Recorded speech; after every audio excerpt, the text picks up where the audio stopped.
Good evening, everybody. Welcome to the Board of County Commissioners regular meeting of July 6th, 2021. We'll call the meeting to order. First item is invocation, followed by the Pledge of Allegiance. If you'll please join us. I invite you to join with me if you're willing. Gracious Father, we give thanks for the July 4th celebrations as America celebrated 245 years as a free nation. And while we recognize that no one or nation is perfect, this great land with your blessing has been and remains a beacon of hope for the rest of this world.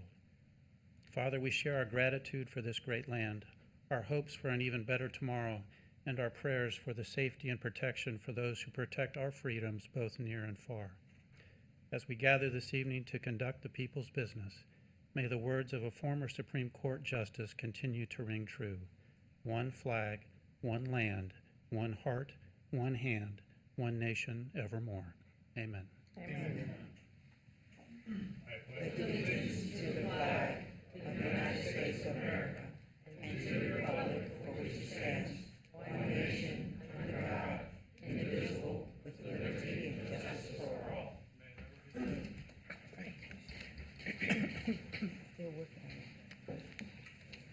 Okay, if you'll bear with us tonight, we have a number of things going on, so there'll be some pauses when we get to the main agenda. But at this time, I'd like the board to consider moving mosquito control and erosion district up because I believe we'll have a lot more time in our regular meeting. So Commissioner Hutchinson, would you like to take that? Thank you, Mr. Chair. We'll come to order St. Lucie County Erosion District. First on the agenda is general public comment. Is there anyone from the public that'd like to address the Erosion Board? Seeing no one, we'll move to the approval of the minutes of June 1st. Is there a motion? Second. Motion and a second. All those in favor? Aye. Aye, motion passes. And then we have tonight's consent agenda. Is there any item a commissioner wishes to pull for discussion? Seeing none, is there a motion to approve? So moved. Second. There's a motion and a second. All those in favor? Aye. Aye, motion passes. No regular agenda. Is there a motion to adjourn? So moved. Thank you. Come to order the mosquito control district meeting on July 6th, Tuesday at 6 p.m. Is there any general public comment? Seeing no general public comment, I'll entertain a motion to approve the minutes of the mosquito control district So meeting of moved. June 1st. Second. We have a motion and a second. All those in favor signify by saying aye. Aye. Motion carries. On the consent agenda, we have warrants. Does anyone want anything pulled? Seeing none, I'll entertain a motion to approve the warrants list. So Motion and a second. All those in favor signify by saying aye. Aye. Aye, motion carries. There are no regular agenda items scheduled. I'll entertain a motion to adjourn. So moved. All right. Thank you, sir. And we'll reconvene as the Board of County Commissioners, regular meeting. All right, first item of business will be public comment. Anyone wishing to address the board on any item? There's not a public hearing. Public hearings will be held later on. Your words will be more poignant at that time. The floor is open for public comment. Seeing no movement, we will come back to the board. All right, couple of items quickly. The item 8K2 was pulled prior to the meeting. We have a couple of presentations. We have some added material to the consent agenda as backup. We have several hearings as well as quasi-judicial items. I'll be asking for disclosures. And as to help move the meeting along and be more efficient, we'll be combining some of the public hearings with the item following in the regular agenda and combining them, if that's okay with the board. Everybody okay with that? All right, back to the board. Approval of meeting minutes for June 1, 2021 and June 2nd, 2021. If there are any additions, deletions, changes, I'll accept that. If not, I'll... Move approval. We have a motion to approve? Second. Second, all in favor? Aye. Any opposed? Motion passes. Next item will be proclamations. First item is a resolution number 21-300 proclaiming the week of July 18 through 24, 2021 as Treasure Coast Waterway Cleanup Week. Madam Clerk. A resolution proclaiming the week of July 18th through 24th, 2021 as Treasure Coast Waterway Cleanup Week and Saturday, July 24th, 2021 as Treasure Coast Waterway Cleanup Day in St. Lucie County, Florida. Whereas the Board of County Commissioners of St. Lucie County, Florida has made the following determinations. On Saturday, July 24th, 2021, the Marine Industries Association of the Treasure Coast, in conjunction with the Florida Inland Navigation District, will conduct the 14th Annual Treasure Coast Waterway Cleanup. The event is expected to attract over 1,000 volunteers who will participate in cleaning up the waterway of Martin, St. Lucie, and Indian River counties. There are 31 designated sites throughout the 3 counties that will serve as registration and disposal sites for the volunteers to work from. Numerous waterfront homeowners associations have been recruited to clean up their own waterfront.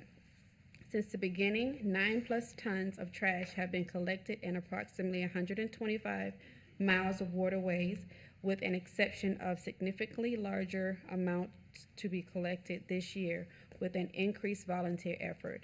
Now therefore it be resolved by the Board of County Commissioners of St. Lucie County, Florida. The board does hereby proclaim the week of July 18th through 24th, 2021 as Treasure Coast Waterway Cleanup Week, and Saturday, July 24th, 2021 as Treasure Coast Waterway Cleanup Day in St. Lucie County, Florida. The board urges the citizens of St. Lucie County to use this occasion to foster appreciation for the Treasure Coast waterways and to assist in the cleanup efforts. Passed and duly adopted this 6th day of July, 2021. Is there a motion? Motion to approve. We have a motion and a second. All in favor? Aye. Any opposed? Motion passes. Today we have Justin Beard from Director Fort Pierce here to collect the resolution. Good to see you. Thank you, We'll Commissioner. take a picture and then you can say a few words. Yeah. Awesome. Thank you. All right, good evening. Good to see everybody. We've had a little activity at the port. I don't know if everybody's seen that. We actually had our first haul out last week, and we're really excited to get things rolling over at the port. It's my pleasure to represent the Marine Industries Association and Florida Inland Waterway District this evening. And I believe I was here last year around the same time promoting the same event. We had such a success last year doing the week-long event. We've decided to carry on because we were able to get a lot more engagement with the multi-day event. Last year, again, we had 251 volunteers right here in St. Lucie County that collected more than 2 tons of trash. And since 2008, we've had more than 4,000 volunteers participate here in St. Lucie County. So my team, again, is going to be participating in the Treasure Coast Waterway cleanup, and we encourage others to follow suit. It's a great cause. You can get out in the waterway, get wet, clean up some of the trash, and just make our lagoon just a better place for everybody. So thank you very much for your time, and looking forward to seeing everybody soon. Justin, is there a website to go sign up, Sure. registrations, phone numbers in which to call to participate, maybe even sponsor? Yes, it is tcwaterwaycleanup.com for more information. Register your team and get your burgees and your T-shirts as well. Very good. All right, Great. thank you. Thank you, sir. All right, moving right along. Next item will be resolution number 21-132, a resolution recognizing St. Lucie County Pretrial Release Program. Madam Clerk. A resolution recognizing the St. Lucie County Pretrial Release Program, which has continuously provided an alternative solution to incarceration by use of GPS tracking and enhanced supervision techniques in St. Lucie County, Florida. Whereas the Board of County Commissioners of St. Lucie County, Florida has made the following determinations. Pretrial services are an essential part of the justice system and play a critical role in the public safety system. They uphold the law with dignity while recognizing the right of the public to be safeguarded from criminal activity. Pretrial services actively engage and work with local, state, and federal stakeholders to improve crime prevention, intervention, reentry, and reduce recidivism. The St. Lucie County Pretrial Release Program has been staffed by county employees since June 2007. The program was initially started in order to provide supervision of pretrial defendants and to alleviate jail overcrowding.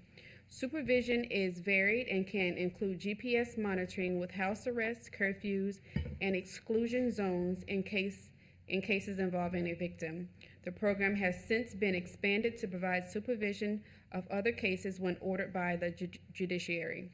Defendants have been sanctioned from drug court, mental health court, and while pending appeal, and while their cases are pending for violation, probation, county court. The program also provides pretrial supervision services in Okeechobee County since 2015 and Martin County since 2018, where it has provided significant savings to both counties. The program works tenaciously to facilitate positive outcomes for defendants and offenders by supplying them with the necessary assistance and provide them support they need to become citizens. Now therefore it be resolved by the Board of County Commissioners of St. Lucie County, Florida. This board does hereby recognize St. Lucie County Pretrial Release Program in St. Lucie County, Florida. The board further encourages all citizens to honor the program's pretrial release officers and to recognize their achievements throughout St. Lucie County. Passed and duly adopted this 6th day of July 2021. Thank you. Is there a motion? So, second. We have a motion and a second. All in favor? Aye. Thank you very much. Here to receive this is Joseph Cowan, Criminal Justice Director, and the Roy Hudson, former Director. All of our pretrial folks who are here, would you please come up? All of you. You too, Ivy. Don't hide, Ivy. You can't get that small. Come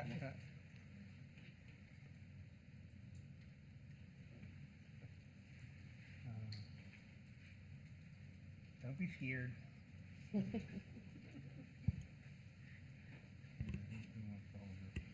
Let Joe hold. All right.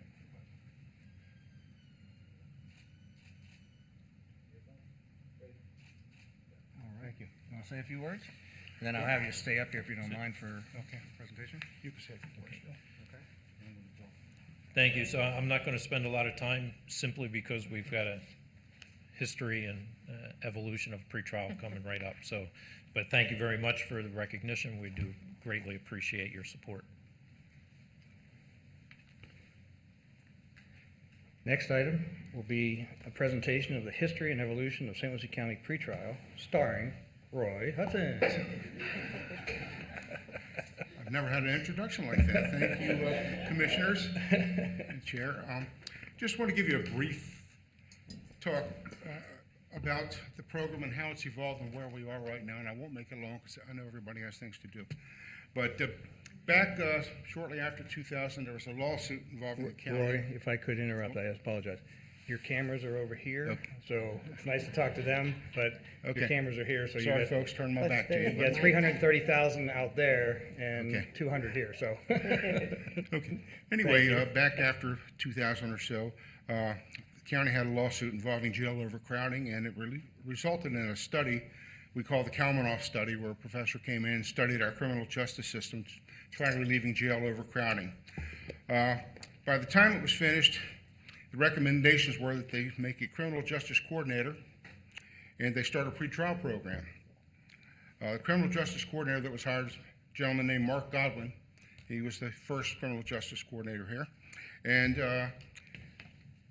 they got the programs kicked off. They were working directly for the county attorney for Mr. McIntyre.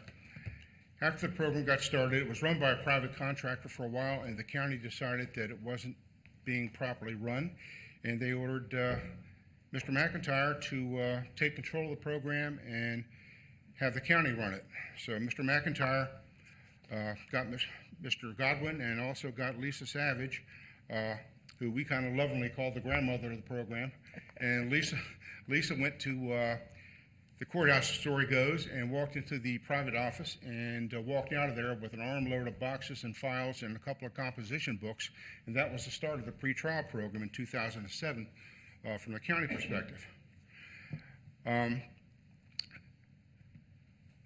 program has grown tremendously since then. Lisa took the program, she ran with it, and she got it up and made it a well-functioning program. The judges liked us. Things were going pretty well. Lisa retired, I believe, around 2012, and Evilise Chico Randazzo took over as pretrial manager, and she ran the program for a while. And in 2017, January 2017, Mr. McIntyre hired me to take over as a criminal justice coordinator since Mark Godwin had retired that previous December, I believe. After studying the program, I knew we had a good reputation with the criminal justice system and the judges, but I knew that we could be better. And I gave a 5-year plan to Mr. McIntyre, and I told him I wanted to professionalize and move the program forward. And I kept thinking about what was the best way to do it. There's things we could do paperwork-wise, there's other stuff. And I said, the one way to prove that you're operating at the world best, highest standards for everybody is to become accredited. And Mr. McIntyre said he would support us in that effort, and we moved forward with the accreditation.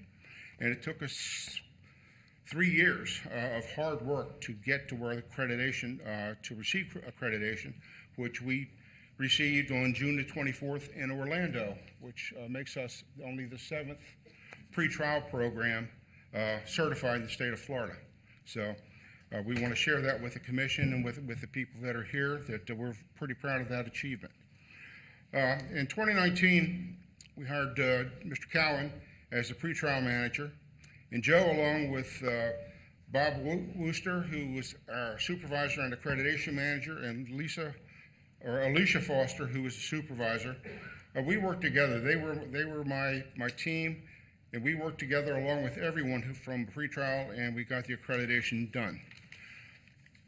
You know, in thanking people for this program, Mark Godwin and Lisa Savage, they are the ones who kicked this thing off and got it going, and I hope they're watching from home. I've spoken with both of them about this. The BOCC, present and past, there's not one commissioner on the dais up here that I've walked into their office and asked for support for something we were doing to try to build this program. No one, regardless of affiliation, has turned us down. They've been behind the program because, one, it's the right thing to do, and two, it's financially, it's a good thing for the county, so they have supported us. Mr. Tipton, I don't work directly for Howard. I work directly for Mr. McIntyre, but I spent a lot of time in Howard's office, and he, again, totally supportive of the program. Anything we needed, he was behind it. And I can't say enough about Mr. McIntyre. Dan McIntyre is the one consistent thing in this program since 2007 has been Mr. McIntyre. He's the one that's been there. He's been at the helm, and he has accomplished a great deal, and we're all very proud just to be associated with him. My management team, Joe Cowan, Bob Wooster, Alicia Foster, Allison Duffy, and Broderick Underwood, those people jumped in with both feet, and they went to work on this thing. And last of all, but most of all, every employee in the pretrial program bought in to the accreditation. They bought into the professionalization, and without them, we'd have never achieved it. People that were on the street doing the work, they bought in, they made it happen. And right now, we have contracts or running programs. We actually take people in all 4 counties in the 19th Judicial Circuit.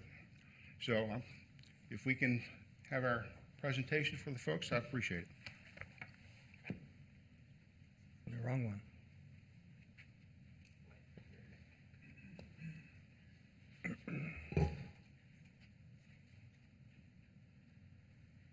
Trial program is located in the heart of the Treasure Coast and part of the 19th Judicial Circuit, which consists of St. Lucie, Indian River, Okeechobee, and Martin County. Staffing consists of a program manager and 15 staff members. There are 2 pretrial supervisors, 2 senior pretrial officers, 8 pretrial officers, 2 case managers, and 1 staff assistant. As with most pretrial programs, ours started with the intention to reduce jail overcrowding and lower inmate medical expenses. Since the beginning, our program has undergone many changes and evolved into the multi-county program we know today, operating out of the 2 pretrial office locations for daily operations in 3 counties of St. Lucie, Martin, and Okeechobee. The St. Lucie County pretrial program is different in many ways. For starters, we are not associated with a law enforcement agency. Instead, we operate as part of the county attorney's office. While we are in a St. Lucie County agency, our lines throughout the 19th Judicial Circuit and beyond. The combination of operating under a recently updated judicial administrative order, our organization makeup, and some operational elements make us a unique program within the pretrial world. The St. Lucie pretrial program provides supervision for defendants with a variety of conditions, including GPS, house arrest, curfew, and non-GPS cases. Supervision is conducted 24/7 to ensure compliance with court orders and other issues. Some of the services provided include random home visits, exclusion zones, coordination of clothing removal, weekly defendant check-in, court and drug test reminders, all in an effort to ensure compliance with court-ordered conditions. The majority of defendants assigned to pretrial supervision come from the first appearance or bond hearings. The judge imposes any special conditions of pretrial release at that time. Generally, any defendant with GPS condition is met at jail prior or at time of release in order to hook up a GPS unit and provide pretrial instructions. All defendants receive a scheduled formal instruction appointment within 48 hours of release. All St. Lucie pretrial staff are cross-trained within their respective functions to perform any daily assignment based on operational needs of the day. Officers rotate duties on a regular basis to maintain a high level of job proficiency. St. Lucie pretrial staff conduct field work throughout the 19th Judicial Circuit, an area covering approximately 2,950 square miles. Each vehicle is equipped with warning lights, computer mount, and a power supply units. This equipment allows for safe, efficient field operations and after-hours response to perform GPS hookups or emergency service needs. St. Lucie Pretrial Program conducts random home visits 7 days a week. During the year 2020, staff members conducted over 12,000 home visits, checking on 873 defendants residing throughout the 19th Circuit. All pretrial defendants must report in person to a pretrial office location at least once per week. There are several purposes for in-person reporting, such as accountability, opportunity to confirm defendants' demographics, provide notice of current court date, send defendants for drug testing as needed, service GPS units, and in some cases have defendants taken into custody for violation of pretrial conditions. Defendants initiate the check-in iPad located in the pretrial check-in room. Defendants must enter personal data and answer specific demographic questions before completing the check-in process. A pretrial officer will confirm all data, check on updated court dates, and send a confirmation text to the defendant's cell phone. This process is repeated for each defendant every week. After release from jail, all defendants must call the pretrial office to schedule a formal instruction session at one of our pretrial office locations within 24 hours of release. Instruction appointments are generally conducted one-on-one. All standard conditions of pretrial release and any special conditions of release are explained in detail. Defendants are provided copies of all documentation and instruction material. As a safety measure, the instruction rooms have security cameras and panic alarms. Lucie County pretrial officer attends first appearance in each of our 3 counties every day, 7 days a week. Attendance is either in person or virtually depending upon start time, court location, and presiding judge. In our St. Lucie County office, a dedicated video conference room is set up for virtual court appearance, court hearings, and post-first appearance inmate interviews. Through these innovative practices and procedures, our efforts have yielded over 96,000 saved bed days in St. Lucie, Martin, and Okeechobee County, as well as a cost savings of over $7.3 million for the taxpayers. Can drinking metal solve our digestive issues? Most stores in Europe won't even carry this. Why? Because it contains bismuth, a metal that can actually be harmful to our health. We use Can we just, in emergencies because it's a medication that kills bacteria in our gut. Studies show taking too much of it can also tear microscopic holes in our gut wall, causing bacteria and even tiny particles of waste to leak into our body. And that can lead to all sorts of problems. So, label. sponsored by, Well, we thank you for that last bit of entertainment. make sure you get the check from Pepto-Bismol. Anyway, in closing, we just want to thank you for, again, recognizing our people. We have probably, I think, the best program in the state. And Joe, I don't know if you have anything to add, but just again want to thank Mr. McIntyre for his guidance for all these years. Well, Roy, I'm not going to bust you here, but Dan, do you want to chime in here? I know I just put you on the spot, but, you know, he is retiring, and we have to take as many retired for chances 6 at days pot now. shots. Really, it's just the quality of the people that we have in this program is really very high. Obviously, the fact that we're accredited is a really a great thing for the county. It took a long time. Roy really he accomplished every objective that he set out. We're lucky to have had him, and he did a great job for us, obviously. And you know, we're going to miss him, but we're in good hands with Joe as he groomed Joe, and so the program is in good shape. Just to echo what he said, we appreciate the board's support, the administration's support. This is a program really that's it's supported by across party lines. Everybody supports these kinds of programs for various reasons, but they save the taxpayers money, and it's the right thing to do. Again, thanks to Roy and his team, and congratulations. Joe, did you want anything else? No, I think we've taken enough time for one night. All right. Thank you, sir. Thank you, Roy. Thank you for everything. That deserves an applause.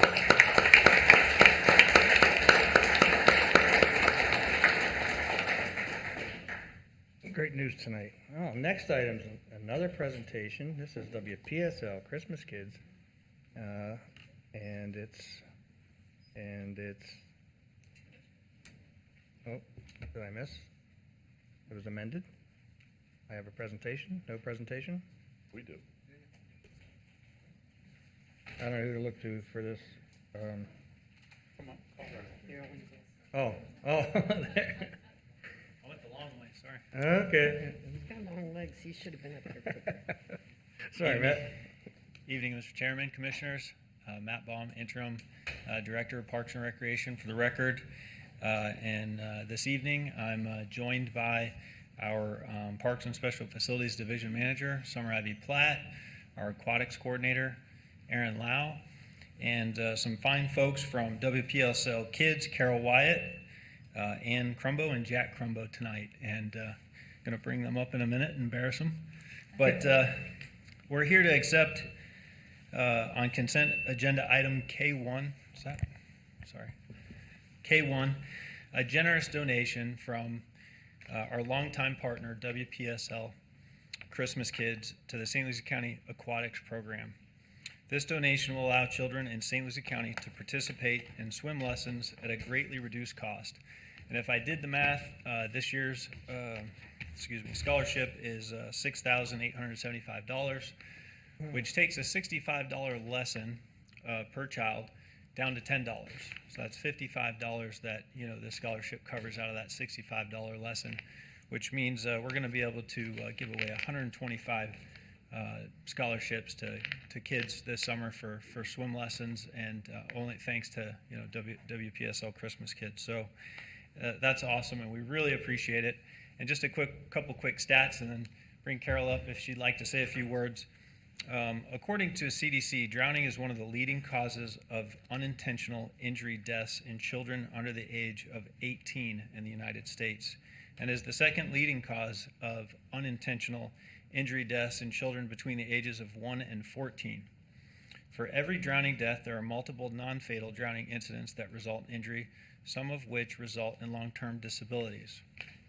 Statistics show that participation in formal swim lessons can reduce the risk of drowning among children and young adults. St. Lucie County Aquatics strives to make residents safer in and around the water by providing opportunities for affordable swim lessons.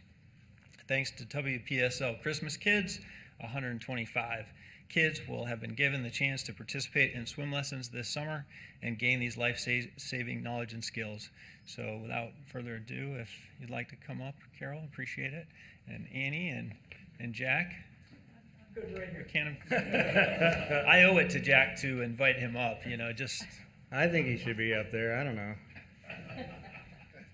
There you go. I got a haircut today, just for this. Another reason to be up there.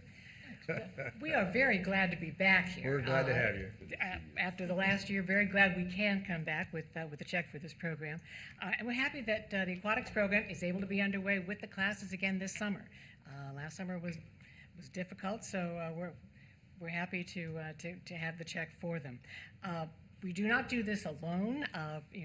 Greg and I get a lot of the credit, but we certainly don't do this alone. We've been here probably we're trying to figure out the last dozen years at least with the check for this program, and it's been because Annie and Jack Crumbo have chaired a golf tournament that has made it all possible. It's raised all the money for the swim program, so that we've been able to donate. So our big thanks to Is it, well, to no, it's been Annie closer and to Jack. 20 years, I think. 20 years. Yeah.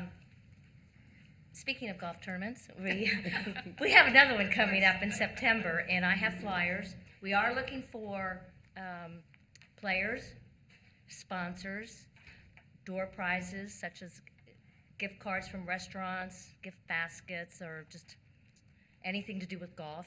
And it's going to be on September 11th this year at Gator Trace, and I think we're getting close to 20 years now of doing it. At least Jack and I have.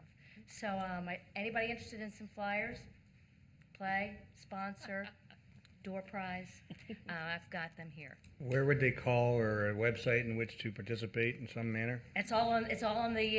Well, we're talking flyer. to 300,000 people on the camera Oh, right here.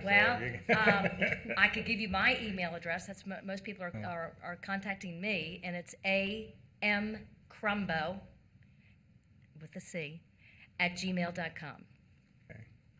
All right. WPSLChristmasKids.com. But certainly, There you It's go. probably easier. our big thanks to the Crumbos for supporting this program. All right. Could you give some of those copies to the clerk? Yeah. Chris, you wanna go down there and set- Carol, leave You some wanna- of these yeah. flyers with her. Put some of the flyers up here and we'll put them out. Okay. And I think Commissioner Zadowski and Commissioner Mitchell will be golfing. Okay. I didn't say well, I said All right. That's okay. That's all right.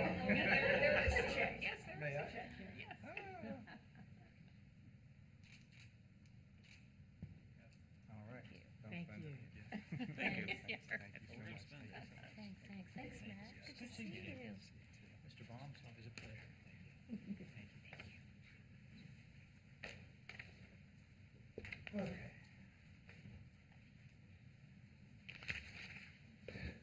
All right. Let's give them a round of applause. Almost 20 years. That's great. And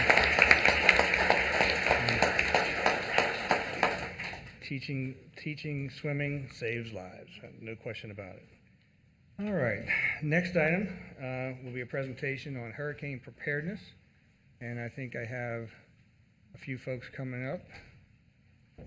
And it is that time of the year. We actually have Elsa, and she's being cold, but so you heard that one? I worked all day on that one. The ice princess. Mr. Good Parrish. evening, Mr. Chairman, members of the commission. Of course, we're off to the races here this season with Elsa barreling up the west coast here, and fortunately we were blessed that it decided to shift a little bit left. So, but we were ready, and we had started our program and process last week with staff and command meetings, and we had our IMT meeting as well. So we were on the ready, and we put everybody on the ready. So, but tonight, Gustavo and Frank are here with me. Gustavo Vilches, our emergency operations manager, and Frank Amandro, our assistant public safety director, and we've got a little presentation for you regarding this year's hurricane season. Good evening, fellas. Thank you. Do you want to? Katie, can, oh, You know which one it is? if you show me, You know which one it is?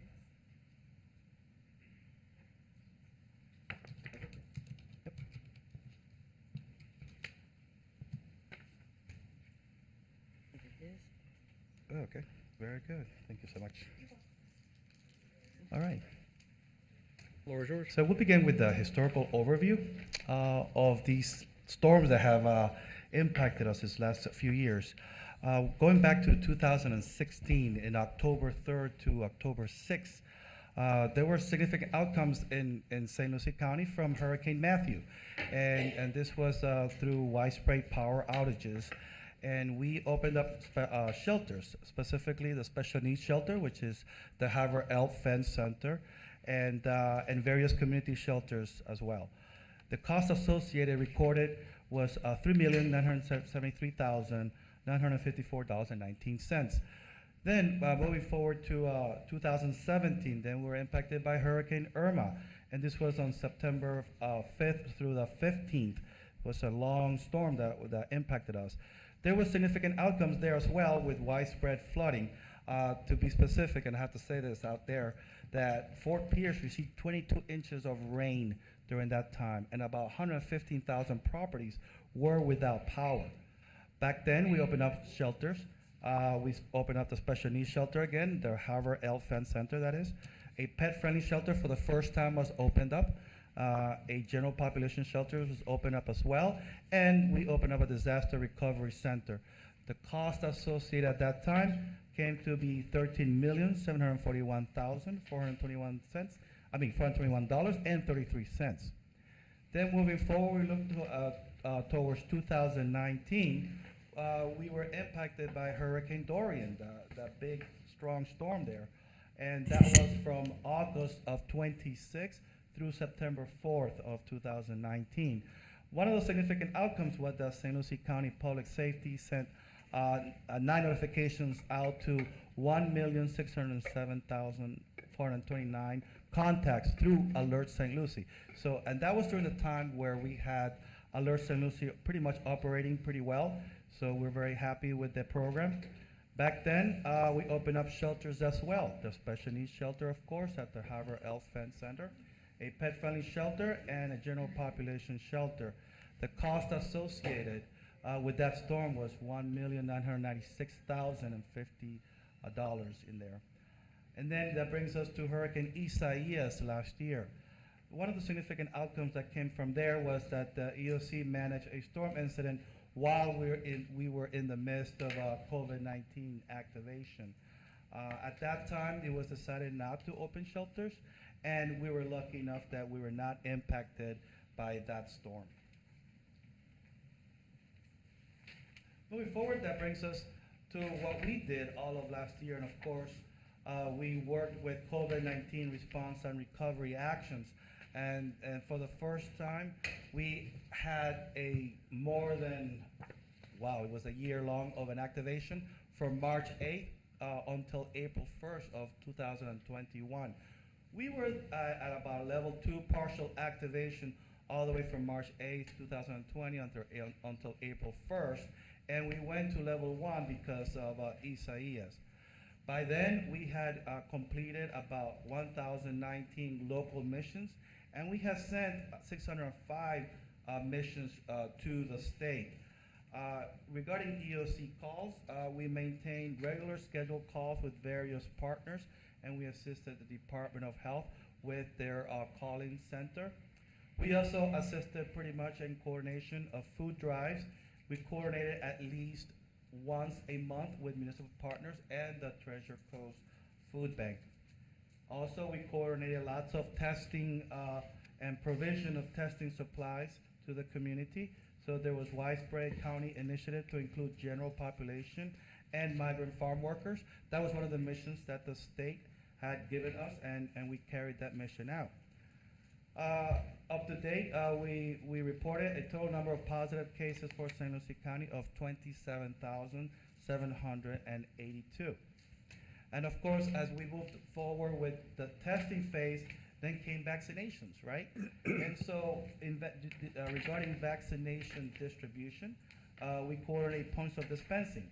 And this was coordinated with the Department of Health in St. Lucie, with the sheriff and the municipalities and others various partners within the community. St. Lucie County residents vaccinated was reported to 150,854. What did we learn from COVID-19 and during activation? Well, one of the main lessons learned is that the EOC displayed the capability to simultaneously respond to a new incident, incoming storm, while managing an ongoing incident, which was COVID-19. Also in 2021, the EOC was ready to execute regular and virtual operations and simultaneously if needed. This brings us to the 2021 hurricane forecast. Well, The National Hurricane Center reported that once again we are above normal. And what does that mean? Well, on average, 14 storms are named as an average season, and yet now the National Hurricane Center said that there will be between 13 and 20 storms. On an average season, there are usually 7 hurricanes out of those storms, and the National Hurricane Center reports that we will be probably impacted between 6 and 10. And then for an average, major hurricanes, usually there are 3, and for this season, it's expected that we may be impacted between 3 and 5 major hurricanes. And so this brings us to our preparedness actions. Basically from 2020 and COVID impacts, we definitely beefed up our video conferencing capabilities. We started with BlueJeans video conferencing, and now we have Microsoft Teams available, as well as WebEx and Zoom. Also, we have 50 emergency response team Go kits. These kits are comprised of laptops, MiFis, 800 megahertz radios, backpacks with gear, and rolling cases. Also, regarding our shelters, we have 14 shelters. Besides the general population shelters, we have the special needs and pet-friendly shelters, and they can be modified for pandemic situations. This means that the shelters can be modified for social distancing, for temperature checks, facial coverings, and any of that if needed. For the special needs shelters, they can include isolation rooms, cloth barriers, social distancing, and PPEs. Also, let me see if I have it here. Yeah, the PSL Community Center has been our alternate or secondary special needs shelter, and we created an MOU with the City of Port St. Lucie. Regarding our public information line, we now can install the PIL remotely. More specifically, we can install the PIL at the Morningside Library. Oh, I forgot one thing regarding the food and water. We have various MOUs with the St. Lucie County School Board, as well as the Treasure Coast Food Bank and other agencies, and they can be food and water can be provided at the shelters. Regarding trainings and exercises, well, every year we always want to beef up on this area. And so this year we provided 2 G300 Intermediate Incident Command System classes, as well as 2 G400 Advanced Incident Command System classes. This year we also provided advanced ICS classes, specifically more for the planning section. It's called Planning Section Chief. Also the Situation Unit Leader class, a Finance Administration Section Chief class, and a Logistics Section Chief class. And I want to thank our section chiefs, our department directors, who attended these classes as well. Regarding exercises, we work with the airport and providing a full-scale exercise. This comprised in 2 parts. One was on April 30th, we provided a tabletop discussion, and then on May 25th, we provided a drill at the airport. In addition, we concluded with a flooding St. Lucie tabletop exercise with the Public Works Department, and that was on May 28th. So when it comes to reporting measures, the EOC wants to make sure that all of our stakeholders at the EM team are aware when there's some sort of hazard out there that becomes a threat. And so what we do is we send out an EM situational awareness report when we see something out there or a hazard that we feel that may become a threat. When we see that hazard kind of impact us in a way that becomes a threat, we send out flash reports. A perfect example was here with Tropical Storm Elsa. We send out various flash reports, and when that storm was no longer a threat, we stopped sending those out. Internally, the measures that we do in public safety are, we have on-call officers. So for every week, one person is assigned during that week to assist the 911 center in receiving calls and to make sure that the rest of the team is alert when something happens out in the community. We also conduct damage assessments after the fact. One of the products that we want to make sure we reiterate this year is Alert St. Lucie.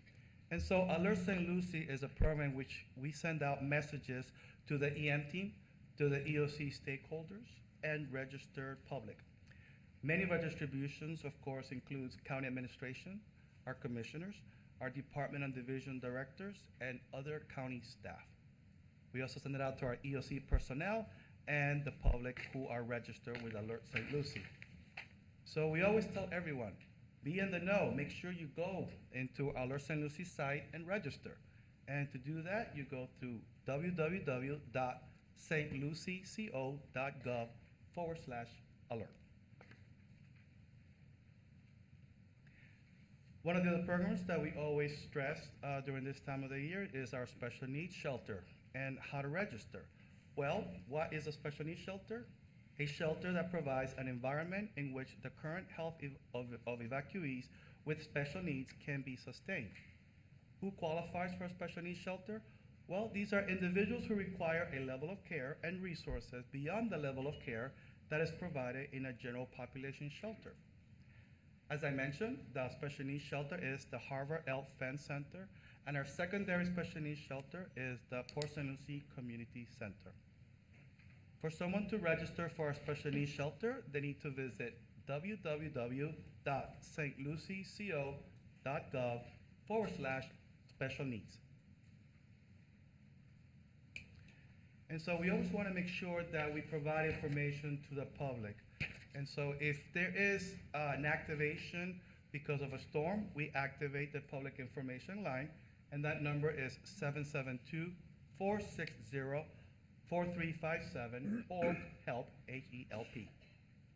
Also, for more information regarding the planning, preparedness, and resource and what to obtain in preparing for this season, please go to www.stlucieco.gov/EOC. We always tell everybody in all of our outreach campaigns, prepare, plan, stay informed. What does that mean? Well, prepare. Please arrange a disaster supply kit. What does that mean? Well, for example, at least prepare a 3-day supply of non-perishable food and water, 1 gallon per person per day for the family, prescription medications, important documents like government-issued ID, home and flood insurance, and first aid kit. When we say prepare your home, we mean things like make sure you have your shutters available and install them when it's time to do so. Make sure you trim the trees and landscape around your home and remove any loose items in the yard. When we say prepare your car, we mean things like fill up the fuel tank. Please do that ahead of time. Don't get stuck in those lines. When we say plan, we say create and exercise a family preparedness plan. What does that mean? It doesn't have to be anything complicated. For example, know where to go. We always stress to our residents to speak with family members, speak with friends, and have an agreement of where to go if you need to evacuate. Also, make sure where to know where the shelters are in the area.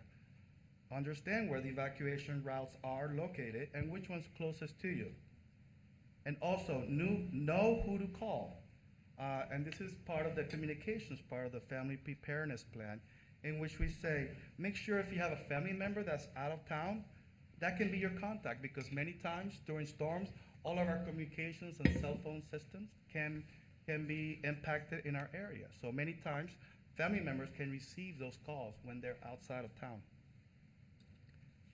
Obtain flood insurance. I know many people say, well, I don't live in a flood zone, but you know, St. Lucie County is Class 6 rated in our community rating system, so anyone that lives in unincorporated St. Lucie can receive 20% discount on flood insurance. And boy, that would help, because anytime we get impacted, homes can become definitely impacted by flooding. So we always tell everyone, stay informed. Please look at the news, listen to the news, listen to the radio. Go to register for Alert St. Lucie. Register for our social media accounts and the county website. Again, go on to www.stlucieco.gov/EOC. And now, this year, we have www.readystlucy.org. And this is a web portal that is mobile friendly, and it gives information to residents, and it gives them what they need to know before, during, and after an activation. The responsive design works with smartphones, tablets, and PC without residents having to download an app. And so we finalize that if anyone have any questions or comments, please feel free to call us. And that number is 772-462-8100, or visit our website, which is www.stlucyco.gov/EOC. Any questions of staff? I just want to make a clarification when we said preparedness about cutting trees, not during a named storm as a storm approaches, because that becomes a bigger problem than, so the idea is to do it before hurricane season. Absolutely. Okay. All right. A lot of information here, so. We're off to an early start, so Yeah. make sure you got a plan and you're prepared and ready. Great. Nothing else from the board? All right. Thank you, fellas. Thank you. Okay, next item, we'll move into the consent agenda. Is there any item that the commissioner would like to pull for separate vote or discussion? Hearing none. Motion to approve. We have a motion and a second. Any comments or questions on the item? All in favor? Aye. Any opposed? Motion passes unanimously. Thank you. Okay. I gotta catch up on my agenda here. Oops. I don't know why my computer's so slow tonight.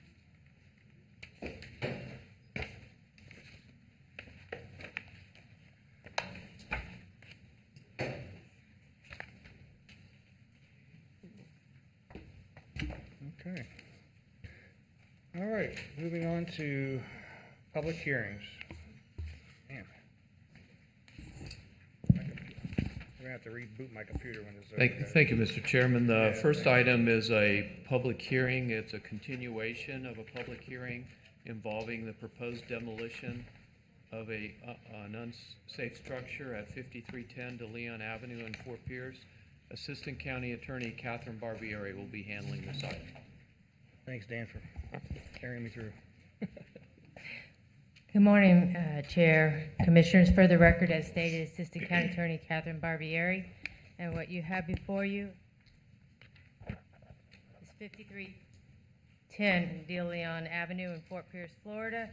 It is a request for demolition and has been continued from the May 4th, 2021 board.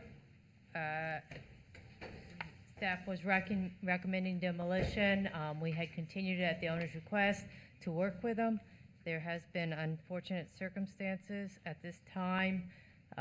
Very late today, the code compliance manager, Monica Graziani, I think after 5 o'clock today, received an email. The owner of the property is deceased, and the email was from a real estate agent. They are planning on auctioning the property. At this time, staff is asking for another continuance so that we can work with the family to see what is going on with the property. We can either continue it to the August 3rd board meeting or the September 1st board meeting at the board's pleasure. I think in this case, Commissioners, we'd recommend that you continue to September, I believe it's 7th. I At apologize. 6 o'clock Yes. PM or soon thereafter, given the unfortunate death. I think it's going to take at least that long for the family to find out what's going on and get a probate started. So we would recommend that you continue this to Tuesday, September 7th, 2021 at 6 PM or soon thereafter. Okay, this is a public hearing. I do have to open it. Yes, it is. Okay, this is a public hearing. Anyone wishing to address this item? Seeing no movement, come back to the board. Is there a motion? So moved. We have a motion to Second. continue to September 7th at 6 PM or soon thereafter, as can be heard. Any other comments or questions on the item? All in favor? Aye. Any opposed? Motion passes. Next item, also County Attorney, public hearing. Good morning, Chair, again, and Commissioners. For the record, Assistant County Attorney Catherine Barbieri. And what you have before you tonight is the first of 2 required public hearings. It's an ordinance amending the St. Lucie County Land Development Code to provide for the enforcement of some items of the Land Development Code by the Code Enforcement Board, to provide certain appeals to the Board of Adjustment, and to change some names. We still had Growth Management Director in there, and we called the housing, changing the name to the Standard Housing Code from the minimum housing standards. Back in 1983, the the laws of Florida set forth the St. Lucie County Environmental Control Act, and there were certain sections of the Land Development Code that should have primarily been going to the Environmental Control Board, though the Code Enforcement Board was the overall umbrella. And August 1st, 1990, the board adopted the St. Lucie Land Development Code, and at this time we are trying to clarify, because the Environmental Control Board, I don't believe, has met in 20 years, that those items which have been going under the overall umbrella to the Code Enforcement Board would go to the Code Enforcement Board for enforcement. This was advertised in the News Tribune on June 4th. This is only the first of 2 required public hearings. We are asking to move it forward to a second public hearing on August 3rd. Staff is here for any questions. It is a public hearing. Any questions of staff? None? This is a public hearing. Anyone wishing to address this item, please come forward. Seeing the movement, we'll come back to the board. Motion to approve. Second. We have a motion to move us to the second hearing. Any other comments or questions on the item? Hearing none, all in favor? Aye. Any opposed? Motion passes unanimously. Okay, next item. Number 3, 9A3. Mr. Chairman, Commissioners, again, for the record, Assistant County Attorney Catherine Barbieri. What you have before you is another continued request for demolition. It was continued from the June 1st, 2021 Board of County Commissioners. This is for 1764 West Midway Road, Fort Pierce, Florida. The house was determined to be unsafe and constitute a public nuisance. The building official examined the property on January 19th and March 2021 and decided that the damage and deterioration exceeded 50% of the repair. At the June 1st meeting, the owner of the property was here. He asked for a continuance, saying that he was having an auction on June 19th. The board did continue it tonight to determine what happened at the auction. There was an auction. There was a buyer at the auction, though they have not closed. It's my understanding they had 30 days from the date of the auction to close. Staff has met with the potential buyer and their real estate agent. We've discussed the property. They seem willing to rehab the property. And based on that conversation, the staff is recommending that the board continue this to September 7th, 2021, to give them time to look into finishing the purchasing of the property and ways to possibly rehab the property. This is a public hearing. Thank you. This is a public hearing. Anyone wishing to address this item, please come forward. Seeing the movement, we'll come back to the board. Motion to approve. We have a motion and a second to move it to September 7th, 6 p.m. Soon thereafter, it's going to be heard. All in favor? Aye. Any opposed? Hearing none, motion passes unanimously. Moving into the Planning and Development Services, public hearings, 9B1.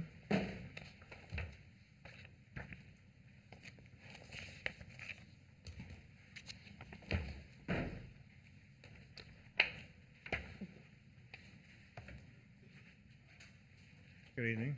Good evening, Chairman Zadowski and Commissioners. For the record, Bethany Grubbs with the Planning and Development Services Department, accompanied by Grant Chambers with the Public Works Department. Tonight, we'll be presenting the request of Robert Johnson, Peter Hayes, and Linda Hayes for a road paving waiver. This is a quasi-judicial public hearing. Public notice, in accordance with the public notice requirements outlined in Section 110003 of the St. Lucie County Land Development Code, advertisement for this public hearing was placed in the St. Lucie News Tribune on June 24th. As a courtesy, 12 notices were mailed to adjacent property owners within 500 feet of the subject property. The applicants have submitted a preliminary site plan proposing to subdivide the 50.23 acre property into 7 parcels, each exceeding 5 acres in size. The proposed plan provides for a single access to the single lots from South Rocksmith Road. The plan provides for approximately 4 acres of compensatory storage, more than the county's minimum requirement. The applicant is requesting a waiver from the paving requirements as well as the proportionate fair share requirements in accordance with Section 70507B2 of the Land Development Code. If each lot is developed as a single-family residence, the proposed site plan would be considered a small traffic generator with less than 100 vehicular trips per day.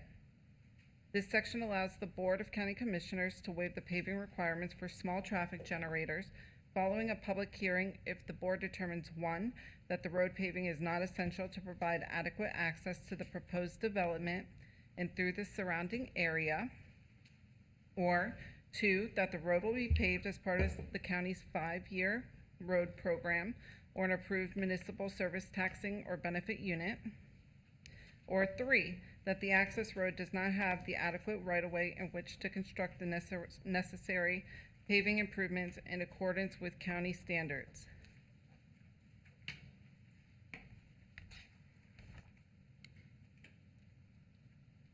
The option for granting the waiver allows the board to attach conditions as deemed necessary to minimize the impacts of the road on the surrounding area.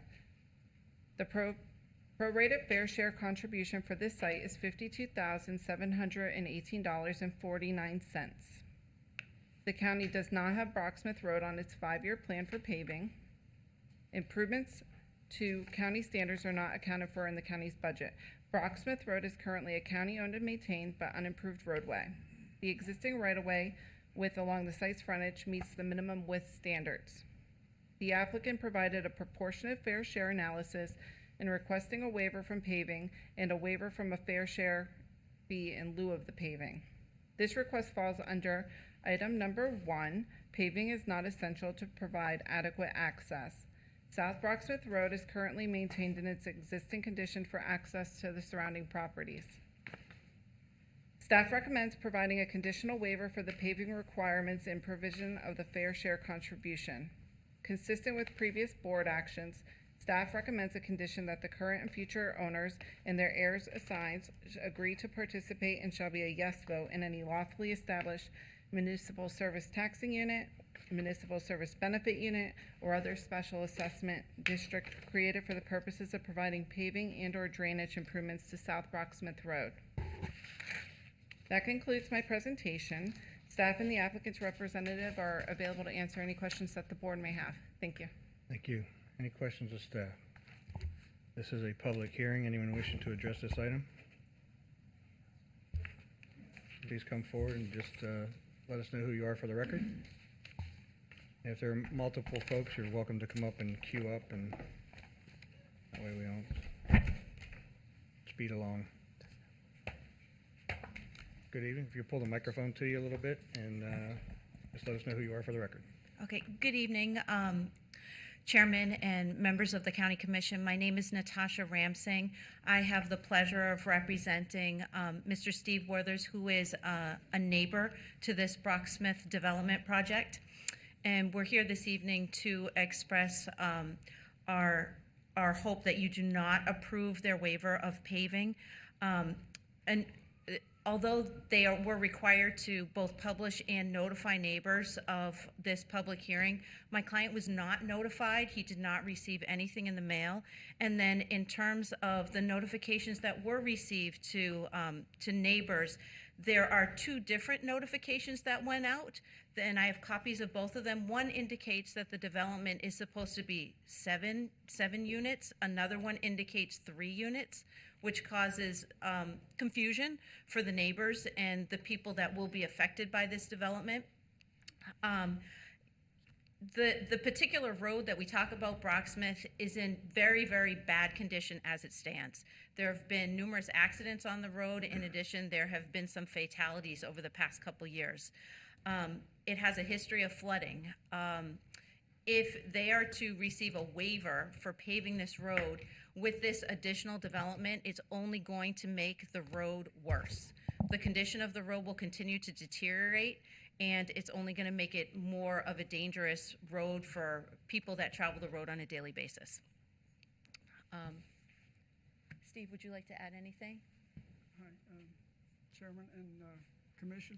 I just don't understand that I live next door to the property, And nobody ever communicated anything with me about this. They put this yellow sign up. My neighbors told me that there was a proposed development. And then my lawyer sent a letter and my neighbors voiced their opinion opposed to the whole thing. And I understood that everything was stopped. And the next thing I know, they're gonna build a housing development right next to my property that already floods 6 times in the last 5 years. The cow pasture is a duck pond, okay? We're talking about significant flooding at every heavy rain event. This happens all the time. The canal floods, it runs over the road. The only culvert within 1,000 feet in either direction is the culvert in the front of my property. So all the water from all the neighborhood comes through me. And nobody even, the neighbor could have at least come over and gave me some kind of heads up, hey, we're gonna go ahead and put this through. No, everything is hidden. I don't understand how you can go this far with a project like this without notifying the person that has the adjoining property. It just confounds me that all this has went this far. Could you at least tell me what's going on? I don't know how it got approved this far. Well, thank you for your information. Thank you for your question. Now, I will ask that question after I take public comment, if that's okay with you. Thank you for your time this evening. Yes, ma'am. Thank you. This is public comment, or public hearing. Anyone wishing to address the item? Let us know who you are for the record. Good evening. Good evening, Chairman, County Commission. My name's Eric Childs. I live on Brocksmith Road, directly just down from this proposal. I've lived there for 8 years now. Actually, of all the properties probably on the road, I probably have the most wet property of anybody. But in my opinion, I don't see how this is going to make anything worse than it already is.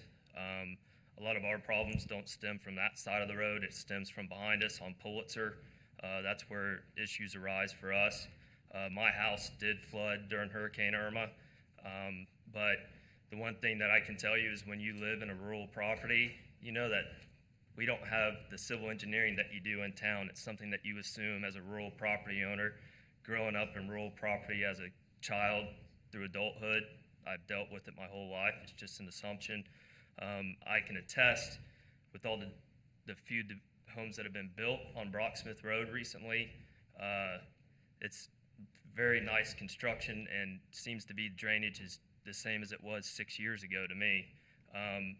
Hurricane Irma, when you have 25 inches of rain in 24 hours, I don't care where you're at, you're gonna be wet, no matter what. So I don't see the major issues in it. I agree with what they're doing. I see no problem with it. And as probably the most wet property on the road, I have no issues with it. Okay, thank you, sir. We're under public comment. Anyone wishing to address the item?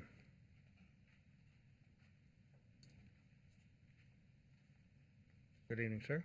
Good evening, Mr. Chairman, Commissioners. My name is Ed Lowndes, and I'm a resident on Brocksmith Road. My address is 1491 South Brocksmith Road. I live about a half a click north of this property. I've lived on Brocksmith Road since 1978. Do we flood? Only when the county floods. Do we have a water problem? Only when the entire county has a water problem. I've lived on Brocksmith Road long enough to know that if it hadn't been for Franny Hutchison, Commissioner Hutchison, helping us chip seal that road, we would not have a traffic issue. We don't have a traffic issue now. The people that live on Brocksmith Road drive sanely. The traffic that we have is drive-through. People going from Orange Avenue to Okeechobee Road.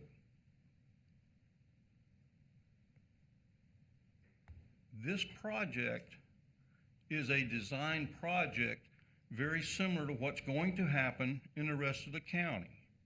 Development is here. It's not coming, it's here. And it's part of us. I would much rather see one house on 2.5, 3, or 4 acres west of Kings Highway than I would 5 houses on 1 acre as we have at Creekside and some of the other developments. I would ask that you consider this project. I don't think we have a traffic problem as such on Brocksmith Road. We don't have a drainage problem. We may have a misunderstanding with our drainage district from time to time, but the entire county has that. Commissioners, please consider this project. Thank you. Thank you, sir. We are under public comment. Anyone wish to address this item? If you're here for this, please come forward and go ahead and line up over there and we'll get you in and out. Mr. Commissioner, I appreciate your time. My name's Pete Hayes Jr. I'm the closest person, 1720 Brocksmith Road, so I live the closest to it. I see no issue with it. I understand the development and the idea of the prospect of what they're trying to do. And it'll be my closest neighbors. So if anybody wanted to be against it, it would be me. But like they spoke, I understand it. Brocksmith Road is a growing area. The entire West Fort Pierce is going to continue to grow. With that being said, the project that I foresee happening, being the closest neighbor, I understand it. It's going to be a foreseeable project with, being, possible, possible, but it's going to be the right way to go about it. Compared to what's going down that road, West Fort Pierce, and to look out my back door, to look across there, I have no problem with it. Okay.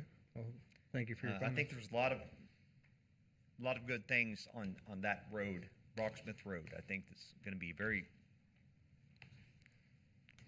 Thank you, Mr. Hayes.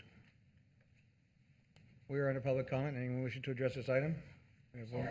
I was just saying, we're under public comment. Anyone wishing to address this item, come on up, sir. And if anybody else is in queue for that, come on up and make your way up to the podium. Good evening, sir. Just let us know who you are for the record, please. Yes, sir. Good afternoon, Chairman. I want to thank the board for fixing Brocksmith Road.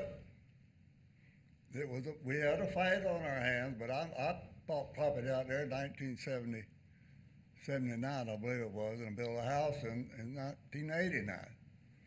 And it wasn't paved. It was a dirt road, but I loved it, and I still love it. And the people that put up this property for sale is an ideal location for the growth of Brocksmith Road and St. Lucie County. Because it's nothing, I run cows back there on it since 1980, I believe it was, and I never had them to move them out of there because of flooding. Thank you. Could you tell us your name, please, for the record, sir? Can you just tell us who you are for the record? Henry R. Anderson, Mr. Anderson? 1971 South Brocksmith Road. All right. Thank you, Mr. Anderson. I appreciate that. All right, we're still under public comment. Anyone wishing to address this item? Yeah, hold on. I was waiting to get through all the public comments first. So, for the record, I'm submitting 2 emails, one from Mark Walters and one from Justin Ackerley. For the record, I'll be passing this to the clerk. I also have a text from Mr. Monahan, which will also be made part of the record. I'll pass that on. Okay. We're still under public comment. Anyone wishing to address this? Okay, we'll come back. We'll close public comment, come back to staff. Staff, do you have a couple questions that were posed? Can you tell us about notification of the hearing for those within 500 feet of the proposed property? Chair Zadowski. Public notice for road paving waivers is a little different than the variance public notice. A variance public notice requires an ad in the paper, a sign installed on the property, and the mail notices. Road paving waivers only require by code publication into the St. Lucie News Tribune. We do, as a courtesy, send mail notices to the adjacent properties within 500 feet. The project description did have the request for the road paving waiver stated. However, in the background, there was a typo stating 3 lots. A revised courtesy letter was sent out clarifying it's 7 lots to match the project description within the top part of the mailer. As far as our process for mailing, our data is generated from the property appraiser's website. If that information is up to date, that is how we pull and extract our addresses and our names. With the mail proposal, with the scrivener's error, how much time has there been from the second notice, the second letter clarifying that timeframe? How much time? The first letter went out within the morning, and the second letter went out later in the evening of the same day. Okay, so they were both sent the same day. Okay, and then the other question I heard is that this is a development. Is this for plats, or are there going to be a planned unit development? What can we define that for the public? Of course, this is a minor site plan. It is under 9 lots, therefore it will be going to the Planning and Development Services Director for final authorization. It is not a public hearing. Okay. Any other questions from the board? I have a question, because it's quasi judicial. Should we disclose? Yes. Yeah, I was getting to that. I'm trying to get through the. Randy, did you? I just have a question. I know when you gave your presentation earlier in background on it, you had mentioned about the drainage and so forth, and I'd like you to go just a little bit deeper when because you've got the map up there, and we discussed this in my office. Of course. It is my understanding that there is additional retention, water retention over and above that exceeds what the county actually asked for. So if you could go into a little bit in depth. Ms. Olson, welcome. Chairman Zawalski, Commissioner Hutchinson, thank you. Yes, we did receive concerns from the neighbors early on in this process about flooding. So we met with the applicant, who willingly provided quite a bit more compensatory storage than would be required by code. And so that is integrated into this design. And again, I'll go back to, it appears on that little picture, which I know is small, and again, I just want this on the record because it goes back before you if it moves forward. The retention pond in the front is also allowing for additional retention of water at the time that we may ever move forward and actually pave to county standards. Yes, ma'am. Brocksmith Road, does it not? Yes, it could. Okay.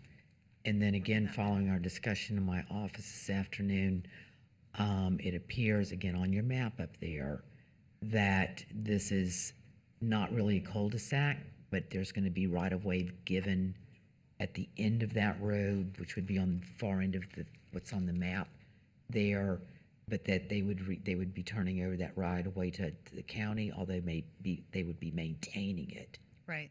Okay.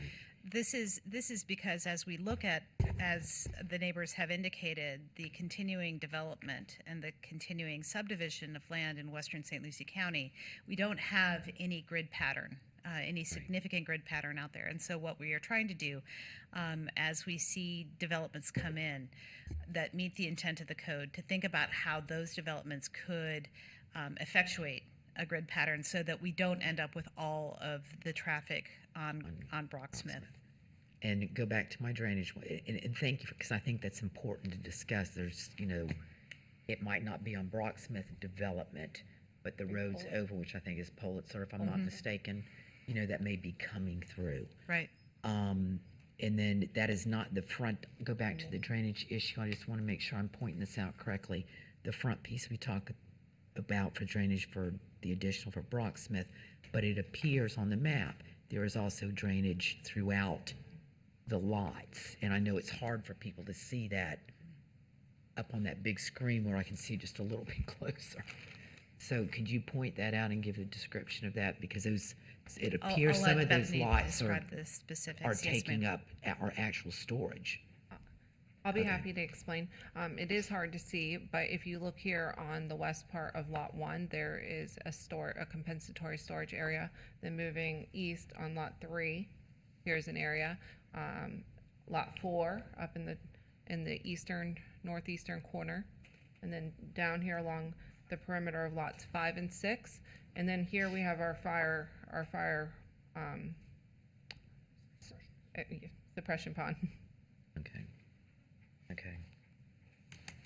And this That's is most of all my questions. I just want to make sure all that got on the record because some of those questions were asked. I wanted them explained out in a little bit of detail. So I'm done with my questions at this time. Okay, any other questions for staff? Nope, from wait the a second, board? what I was gonna. You're good. Those retention ponds were not required, they were added to. The retention pond was required. Would you like to chime in here, Grant? They're required for fire suppression, that pond. In addition, there is planned compensatory storage for the site to address some of the drainage concerns. They have not been fully evaluated or permitted yet. That will come after site plan approval. They'll need to permit through the county as well as North St. Lucie River Water Control District and South Florida Water Management. So out of the 6 acres, 4 is in excess of the county minimum. Any other questions? Just one more from me, and that is, has the applicant agreed to the MSBU or the fair share contribution, or both? Yes, Chair. All right, because And the applicant is available today if you would like to hear from him. and because everybody's heard it from me up here, we've built neighborhoods one stick at a time back 40, 50, 60 years ago, and we end up, 20 years later, after the neighborhood's built, and we have no roads, no drainage, no sidewalks, no amenities whatsoever, and then it becomes a cost on future taxpayers. That's my concern. Does anybody want to hear from the applicant? Hearing none? Mr. Chair, before we go any further, can we go ahead and do our disclosures? Yes, that was my next question, but thank you. I love it when you guys keep me Usually we do them straight and before narrow y'all on start this. talking. Commissioner Like you, Mr. Chairman, I received emails that you've already made part of the records along with a text and have spoken with staff. Commissioner Birch? I as well.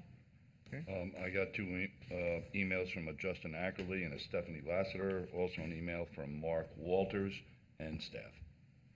I'm the same, but I've also spoke to several of the residents that were not present to the area as well as staff. I too had the emails and the text message from Mr. Monahan and staff. That is our disclosures. Thank you, staff. Is there a motion from the board? Mr. Chair, before we move forward, I think it's important to those that had questions to understand that a lot of what the neighbor said is true, and with the makeup of what's happening out there, Brocksmith is a very desirable area. And a lot of these lots are 5 acres and above, so you're looking at 7 neighbors. And I know that you have concerns about water, but I think it's important, like Commissioner Hutchinson brought up, as well as staff, that the retention area that they're putting out there is more than what's required. So it's actually going to help you take care of some of your water areas that you have trouble with today. Also, as the house is built, they're going to have to bring in fill, and they're going to have their own ponds on their property to hold the water on their property to build up the property. So I have not had the privilege of speaking to any of you one-on-one, but I hope that you can leave here and know that some comfort is that this is actually going to improve the area around in which you live, and it will help with a lot of the water retention areas that you have today. So, and I think that it was just a misunderstanding, and Bethany, thank you for clarifying that with the mailer, because I know it's confusing that whenever there's certain things, you are correct, it is a 500 foot, and that's not in this case. So I hope that you can leave here and know that there's a lot of things that go into play this, and my comfort is knowing that Brocksmith is a good road where we're headed. I think it's headed in the right direction, and I think that you're going to be pleased with what you're going to see, because the gentlemen that are involved in this project, they do good work. So I have comfort in knowing what this is going to move forward with. So Thank you for those words. I will share, Mr. Lowndes made a good point. We have areas that are coming in that are planned unit developments that are of 2,000, 3,000 units. And to have neighbors, 7 neighbors that have 5-acre plots is a development pattern I think that many, many people would desire. So rather than have the density of 2,000 units next to you, I think that's another reason, especially since the fairgrounds has been made a focal point for our equestrian and our ag community. I think it bodes well. That said, if there's nothing else from the board, is there any motion? Motion to approve. Second. We have a motion to approve and a second. Any comments or questions on the item? Hearing none. All in favor? Aye. Any opposed? Motion passes unanimously. Thank you very much. So, do we have, where am I at? That's that one.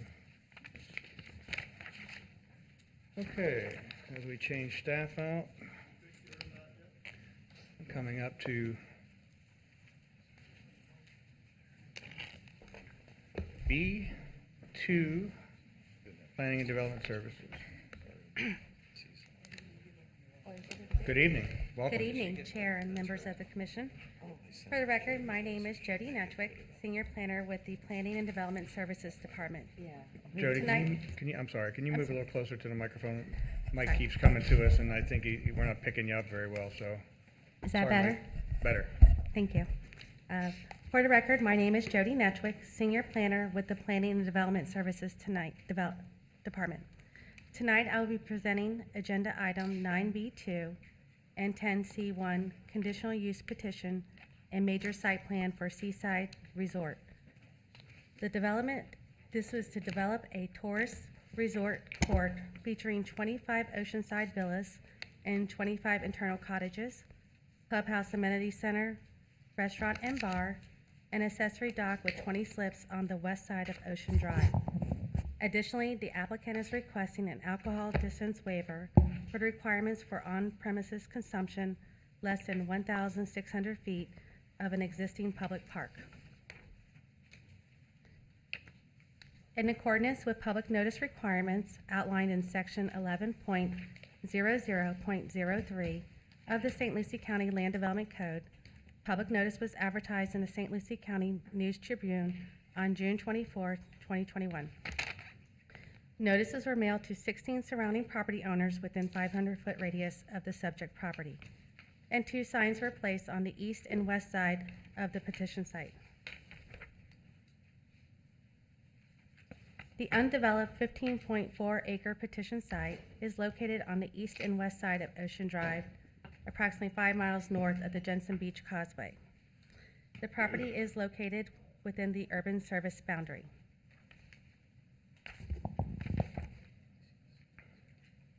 The county, as you can see on the map, the county owns the Ocean Bay Park and Preserve to the north, offering amenities such as birding, fishing, hiking, trails, observation areas. The Pelican Point West single-family cul-de-sac is situated to the west and northwest of the proposed project. The development features 9 lots, of which 4 are developed. Further to the south is the Diamond Sands single-family subdivision with dockage along the Indian River Lagoon. The development features 45 lots.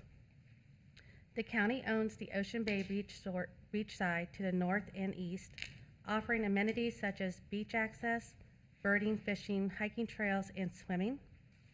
And to the south, beyond a single undeveloped parcel, lies the county's Herman's Bay Beach access, which provides amenities such as fishing, picnic tables, swimming, and use of pavilions. The property is located east of Ocean Drive, holds a residential medium future land use designation, and is located on the west side of Ocean Drive. The residential medium future land use allows up to 9 units per acre. Based on the current land use designation, the density intensity being proposed is 40% reduction of density units. The property to the west, the property to the west holds a residential urban future land use.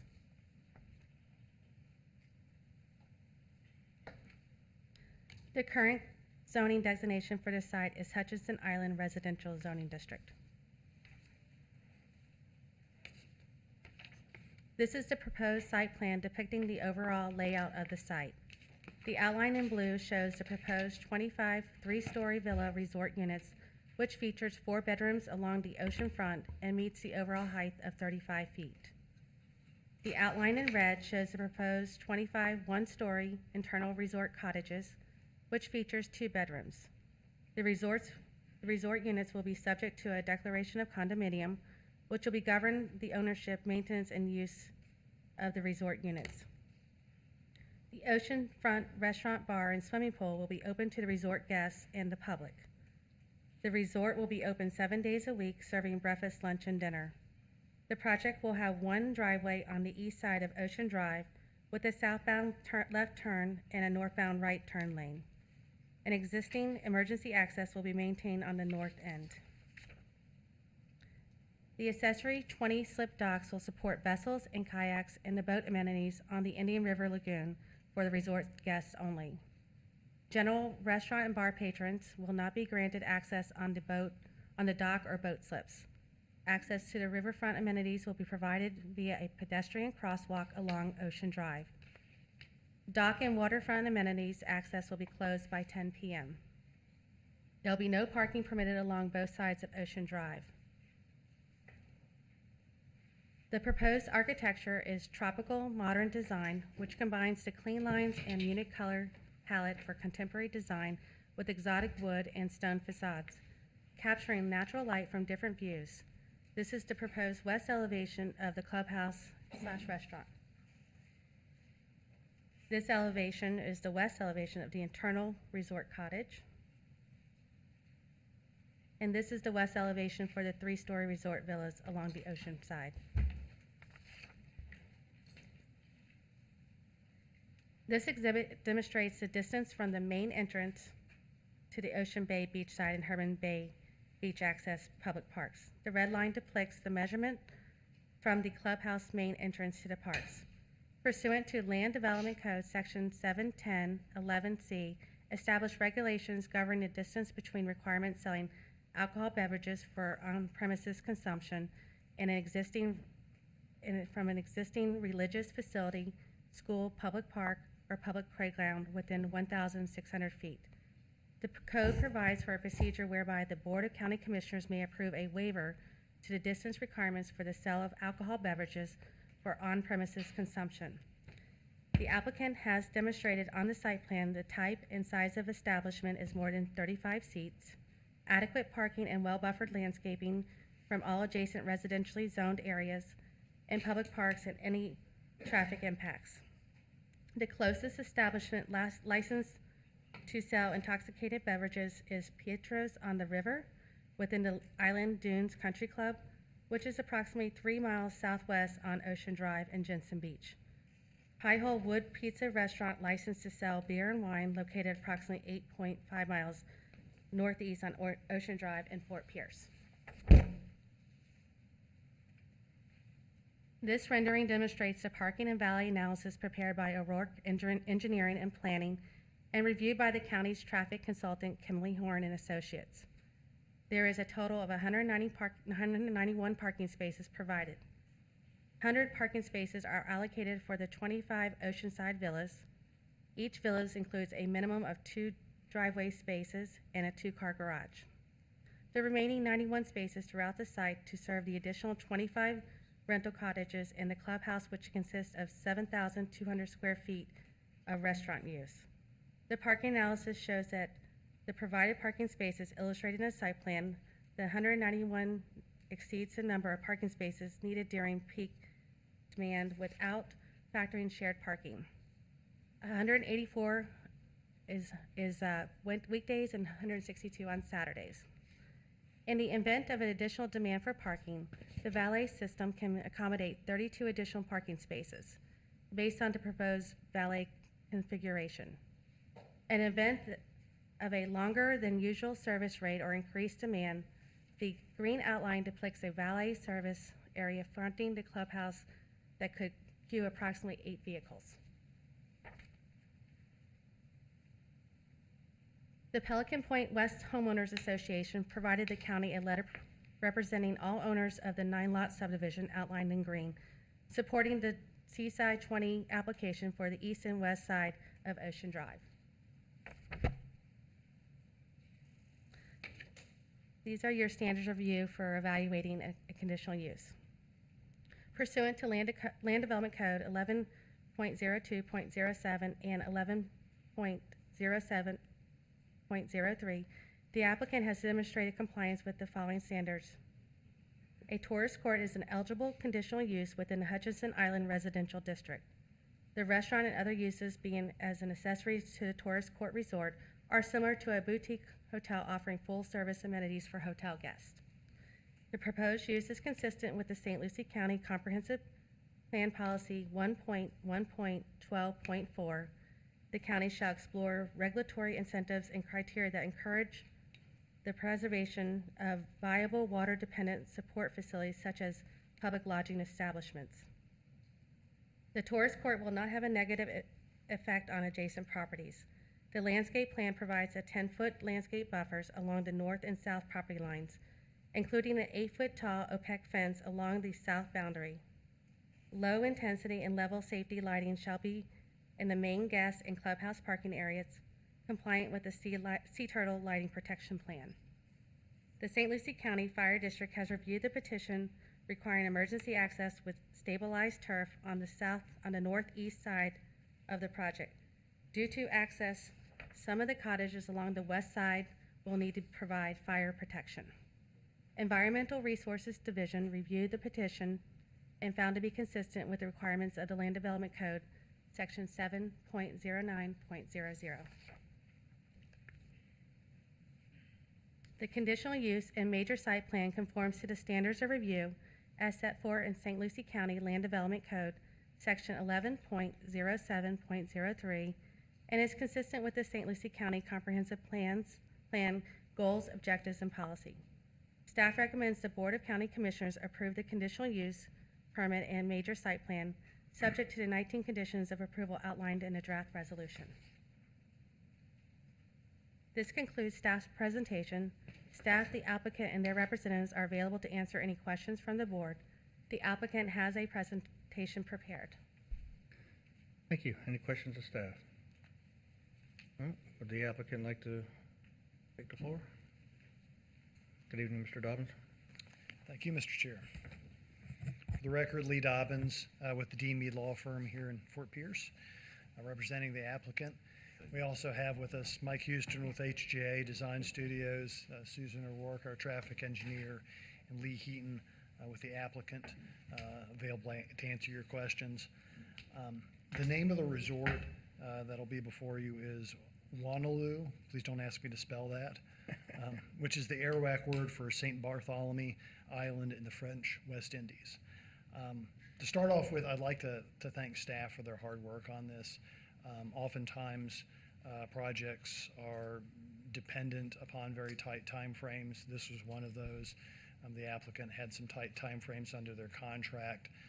Staff recognized that this is a good project with opportunities to have a quality resort, providing tax dollars, and they really helped us in meeting the timeframes while not compromising on any requirements of the code.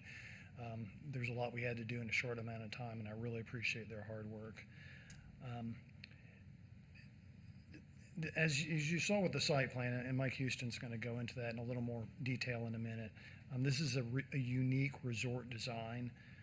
25 oceanfront villas and 25 cottages with a clubhouse with pool and fitness center, a spa with restaurant and bar and banquet hall.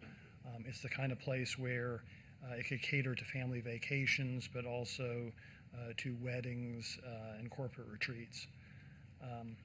As Ms. Nedwick indicated, we're not having to change the zoning or the land use. We're able to come in under the existing HIRD zoning, which does allow for hotels, resorts, tourist courts as a conditional use. And so we're seeking a conditional use approval with alcohol distance waiver. And there are a number of conditions that I'm sure you've seen in the package to make sure that this will be the resort, the quality resort, which is envisioned and promised. So with that, I'll turn it over to Mike to do the presentation on the site plan. Thank you, sir. Oh, and for the record, we did have meetings with each of the county commissioners talking about this project and potential development on the west side of the project. Good evening, Mr. that's Houston. Mr. Chair and members of the commission, Michael Houston with HCA Design Studio. It's nice to see you tonight, and it's nice to be part of this project. When Mr. Heaton called us and said, and Lee called and said, we have a new project for you, we're always wondering what it'll be and what kind of quality we'll have and what, we'll be excited to be part of it. We choose the projects we're involved with very carefully. This is a really good project. It's a great addition to St. Lucie. I live in Jensen. It's a great addition to Jensen. It's a great addition to the Treasure Coast. I wanted to also echo what Lee said. I think staff, we have a slide up here with our team, but your team was fantastic. All the groups who were involved were really good, and the timeframes that Lee mentioned were significant, so thank you very much for doing that. One of the things that's so unique about this, Jody, if you go to the next slide, is that the property is one of the few places that's left in the county where you could do something large enough to create a resort. And so the property is two pieces, 14.17 acres on the east and 1.23 acres on the west. That in itself is unusual. There's not many properties that have anything on both sides, just a few of them. And then you can see our neighbors on the left side. Our neighbors are you. There's your fire station, just to the north of us. The utility plant is right just to the north of us. As Lee had mentioned, Pelican Point West, who Lee Heaton has been in discussions with for quite some time, are supportive of the project. And then we're surrounded by Diamond Sands a little bit to the south and to the north, Sand Dollar Shores, but mostly we're surrounded by parks. And one of the things that this next slide, I'm sorry, if you go to that next one, this just kind of gives you an oblique perspective of the property. Ocean Bay beachside on our north and Hermans Bay Beach on our south. You can see Pelican Point to the left, which is just to the north of us, and these two pieces. So the next slide is one that I think is pretty telling about St. Lucie County. The light green is public conservation lands, and there are 2,101 acres in public conservation lands. It's a 76% of the island. St. Lucie County is 1,766 of that. Martin County is 335. There has been a lot of great preservation acquisitions that have taken place over the last 20 or 30 years. Both counties are to be proud of it, and it's some fantastic beaches, particularly during COVID. We found that out. Next slide is the overall, and we show you this because you can see the slips that will be part of the Indian River Lagoon design, and then the remainder of the property. Jody, if you go to the next one. So Jody already walked through with you the program, but essentially this is just an illustration of that.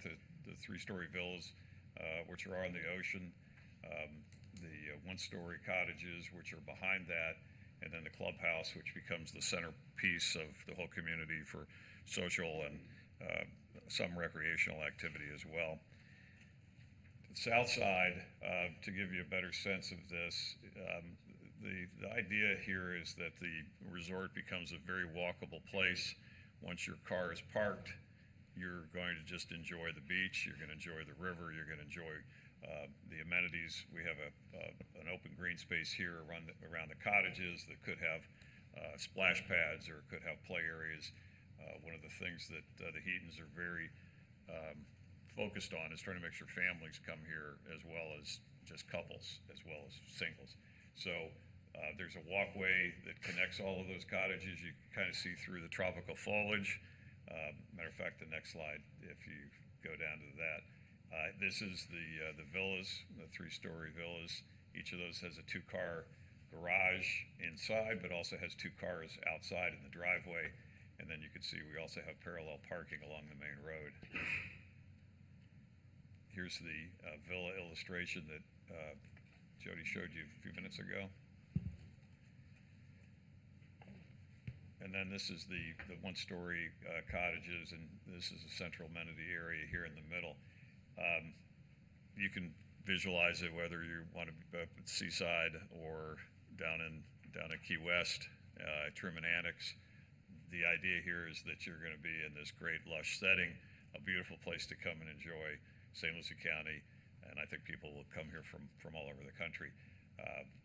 And this is what the cottage, as Jody had mentioned earlier, the illustration. The central clubhouse area. The clubhouse is 3-story. It has a variety of different uses inside it.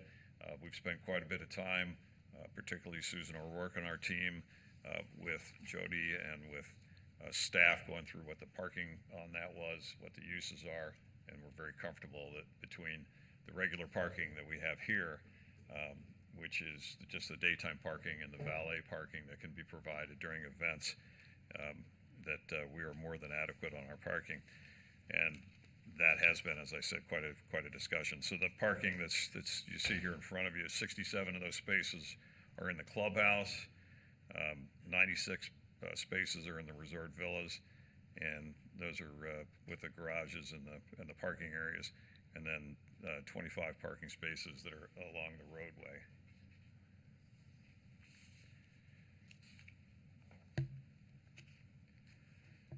This is the clubhouse.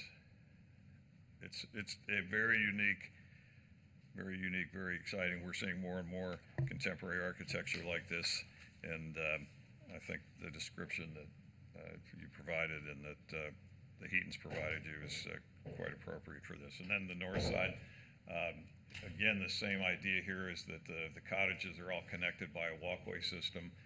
It's easy to walk over to your car if you want to get to your car. The valet will also be able to handle that. When you come into the clubhouse area, there's a drop-off there. The valet can take your car, or you can park it yourself. Some of the details of that are going to be pretty much based on the kind of events that are going on. And then you're able just to enjoy a beautiful setting. And so the landscape will definitely reflect that. The beachfront access is shown here as well.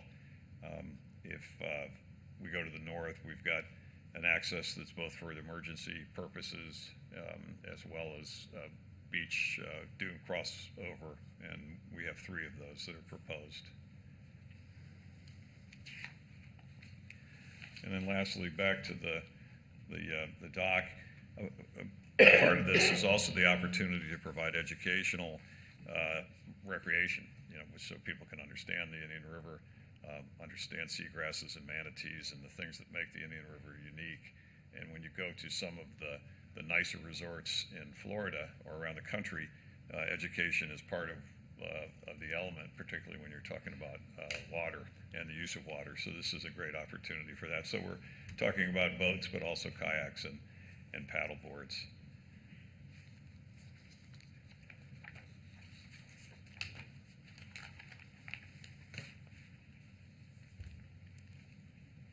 Any questions for? I have a little bit more. Okay. Thank you, Mike. I just wanted to talk a little bit about the structure of the resort, because I think that's important. So the applicant, the property owner, will own the property and will manage it, but they're going to enter into an agreement with Mainsail to be the operator.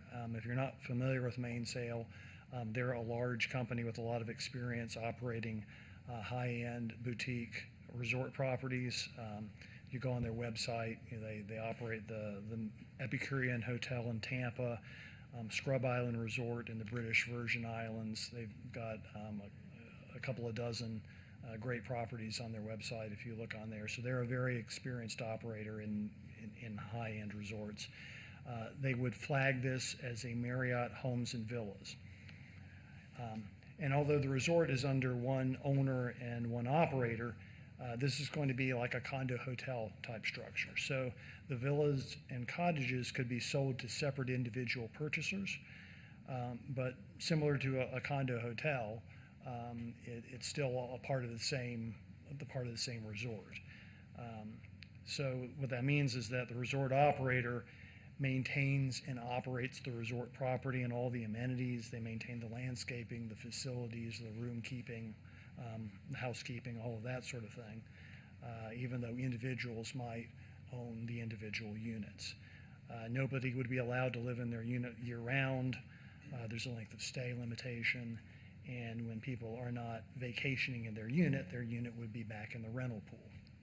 So it's like a condo hotel, but a horizontal one instead of a vertical one.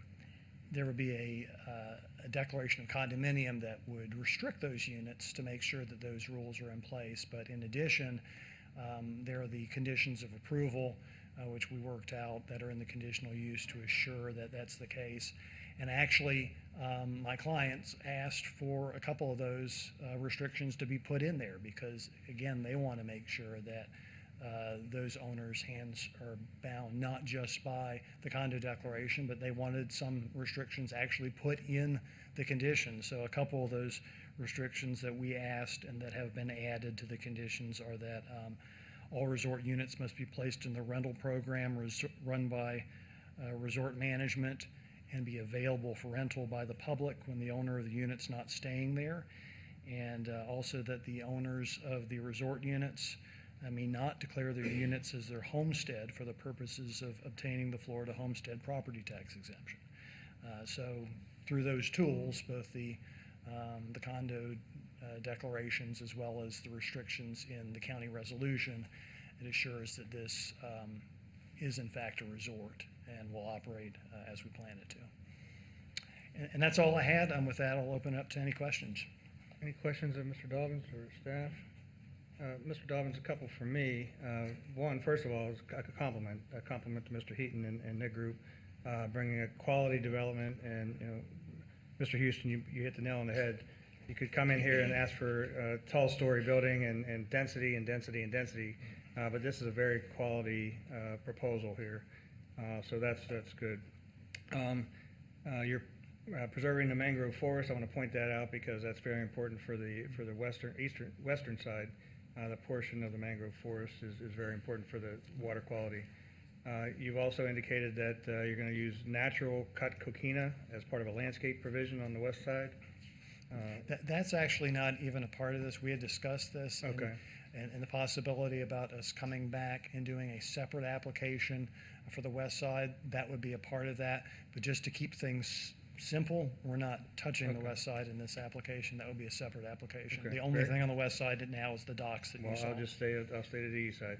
So talking about the crosswalk, will the crosswalk also have blinking lights and or the ability for an individual to press a button and walk across with a stoplight like Nettles Island just to the south? Yes, there will be some kind of control like that. I believe we're still in discussions with FDOT as to exactly what that will look like. So we don't know if that would be a push button like you're describing. I think that's what we're looking for, but there would be some kind of control like that. Okay. And then I noticed on one of the screens it had a turnaround for trash trucks. Is this going to be county trash collection, or is it going to be dumpsters, or how is trash for an individual unit going to be managed? I believe that's county pickup. Is that correct? Yeah, that's county pickup. So, yeah, I mean, since it's a resort, it would be resort staff collecting it, taking it to the dumpster, and Okay. I the just same didn't know thing if from the resort. you were going to have cans out there and No. that whole process. It wouldn't really go well for a No, resort. that wouldn't go well with a resort. Okay. All right. Any other questions? No. This is Will a they public. recycle? Sorry. Will you recycle? I don't know.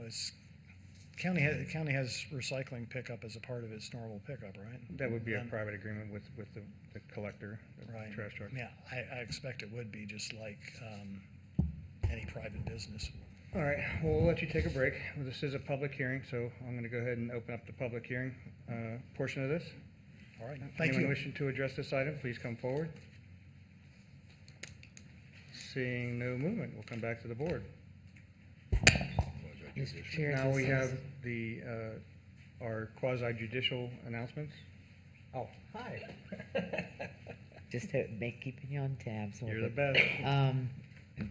I've spoken with staff and also the developer and his entourage Commissioner Bartz? As well. Okay. The same. The same, and I've also spoke to President's Council on South Beach. Okay. All right, I too have had discussions with staff, Mr. Dobbins and Mr. Heaton. That being said, bring it back to the board. Motion to approve. We have Go, a go. motion, we have Go a for motion it. to approve by Townsend, Commissioner second to by approve. Mitchell. Any Second. comments or questions on the item? Hearing none, all in favor? Aye. Any opposed? Very excited. Thank you. Motion passes unanimously. Thank you very much. Okay, so we have, Mr. we're Chair, gonna are we move going the to the regular. next- Are we going? I'm gonna pull the Okay. regular agenda, if that's okay. Before you go, we're gonna just do your 10C1 as a combined opportunity. Great, thank you. Yeah. I said there's a lot of moving parts tonight, so I'm trying to be efficient. So who's going to bring this one forward? Back to you, Jody? No. No? 10C1? We're gonna do the Yes. regular one. Yes, that's a second. Okay. I'm sorry. I apologize. I'm just trying to be efficient and trying to bring the ones that are combined.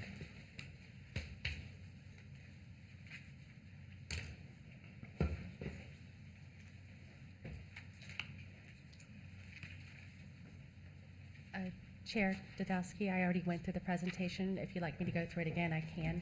Okay. this Mr. Chair, I'll basically is- move approval. I'll move second. We have a motion to approve by Hutchinson, second by Townsend. We'll get his answer when he comes back. All in favor? Aye. And any opposed? Motion passes, and we'll let you know what the commissioner says when he comes back. Thank you Thank very you. much. All right. Next item is going to be 9B, 9B7.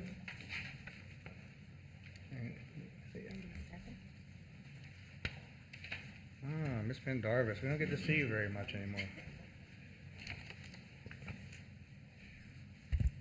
Good evening and welcome. Good evening, Chairman and board members. And just so you know, we're going to do both of yours together, too. Okay. All right. Thank you. Yes, ma'am.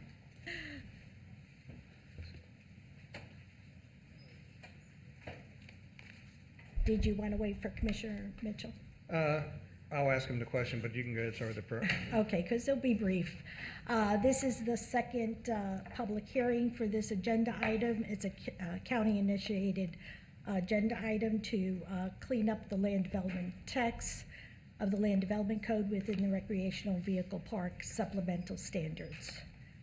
This will allow the code to revert back to the flood-resistant construction chapter of the current adopted Florida residential building code. And Linda, before you go, I hear the commissioner. Commissioner, the item 10, C1 came forward as an approval for the waiver for alcohol. And the motion was made to approve, and it's up to you to make your decision, yes or no? Yes. All right, so Madam Clerk, please let that reflect the record. Thank you. Thank you. And just for, Mr. Chair, because you had said 7, just for her, it is item 3 we're discussing currently, because you had said 7. We're on 3 for the text amendment. For the public hearing, Yes. self-storage? Yes. I have No, no. we're on the text amendment of the Land Development Code. Mr. Chairman, I think you're jumping ahead. You're looking at where you have those two combined, and that Yeah. would be Oh, the next opportunity, but actually the next one on the agenda is 9B3, and that's what. Okay. So that's what I just Linda wanted was to clarify for the Thank secretary. you. We're on 3, thank you. Always keep me going in the right direction. To one the self-storage. No, we're on No. 3, the text amendment for No, recreational. I was looking at my vehicle. other notes. I apologize. Okay. Hi. Can we start over? Sure.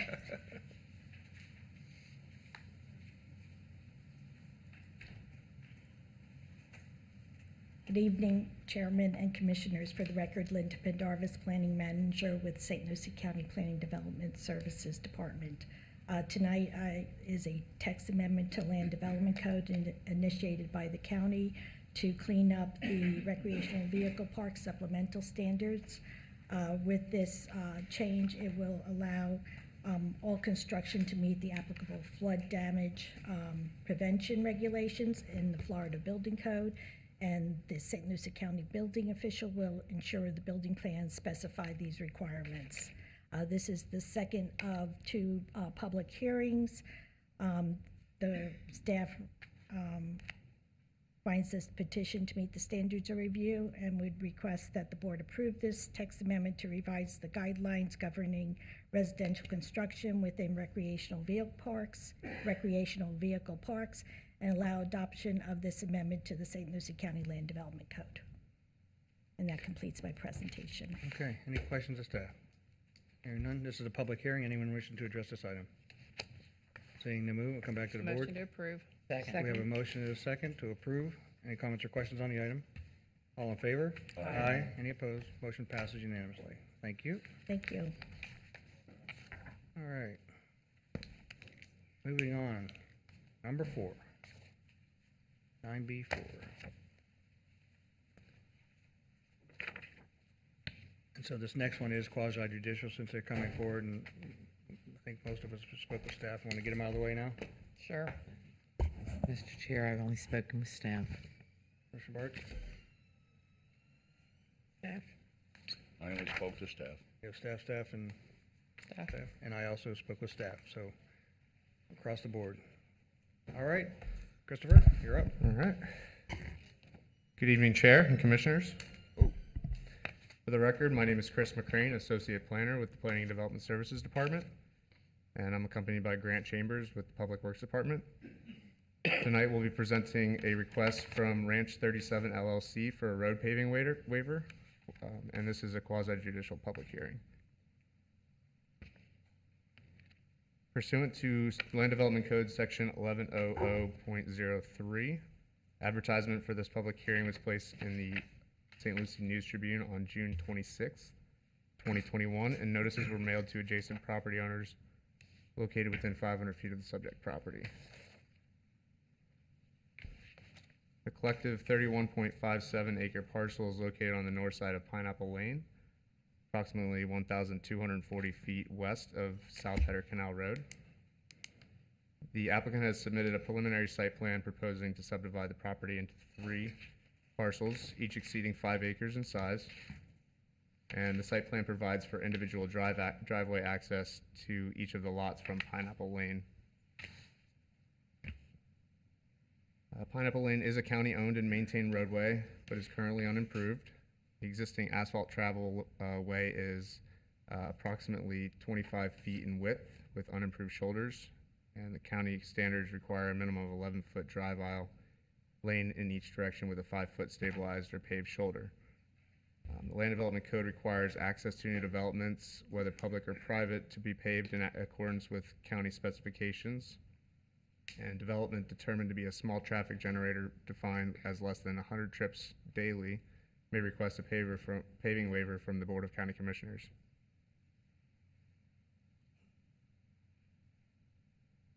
The applicant is requesting a waiver from the paving requirements as well as the proportionate fair share requirements in accordance with Section 70507B2 of the Land Development Code.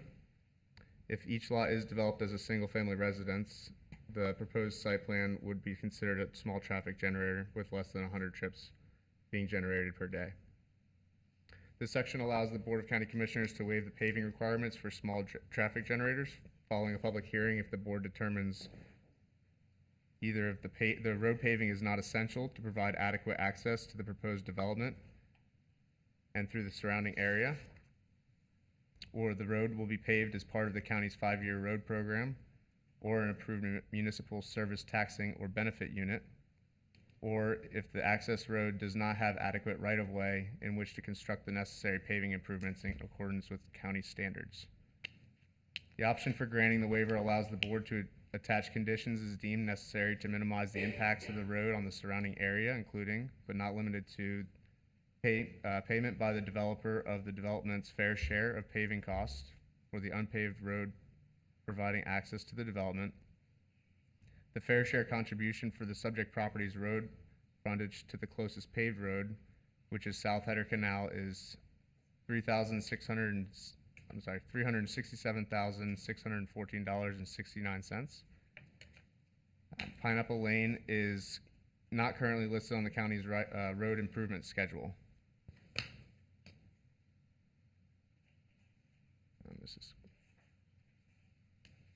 The county does not have Pineapple Lane on its 5-year plan for paving, Improvements to the county's standards are not accounted for in the county's budget. Pineapple Lane is currently a county-owned and maintained but unimproved, and the existing right-of-way width is sufficient in meeting the county standards. The applicant provided a proportionate fair share analysis in requesting a waiver from paving and a waiver from the fair share fee in lieu of paving. As identified under the provisions in Criteria 1 outlined in 705.07 B2A, paving is not essential to provide adequate access and is not applicable to this proposed subdivision. County staff has reviewed the existing site conditions and adjacent sites and supports the applicant's request based on the low intensity of the roadway and the roadway not being on the county's list of roadways to be improved, and therefore staff recommends granting a waiver subject to the following condition of approval. The current and future owners of their heirs and assigns agree to participate and shall be a yes vote in any lawfully established MSTU or MSBU or other special assessment district created for the purpose of providing paving and or drainage improvements to Pineapple Lane. This concludes staff's presentation. Staff, the applicant, and his representative are available to answer any questions. Any questions to staff? You do have the adequate right-of-way for all that's necessary going forward? We do. Okay. All right, I see the applicant is here. If you want to hear from the applicant. Good evening, sir. Good evening, Michael Jackman, P.O. Box 4343, Fort Pierce, Florida. Anyhow, when I was walking in, I was noticing the history, and it's kind of neat because Brocksmith project, I worked on that like in 07, 08. And the name of the road used to be Leaper Road, and I had it changed to Pineapple Lane. So it's neat history that it's all happened the same night. How about that? Anyhow, now I'm here if you have any questions. I appreciate your time and consideration.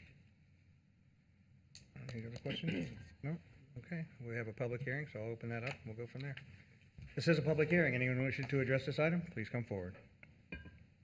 Seeing no movement, we'll come back to the board. Motion to approve. Second. We have a motion to approve and a second. Any comments or questions on the item? Hearing none, all in favor? Aye. Any opposed?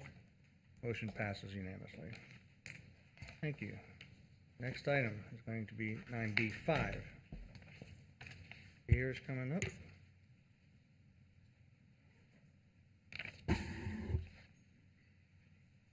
Can I just take a poll here? Is everybody doing okay on a comfort break? You're about ready after this one, maybe? Okay.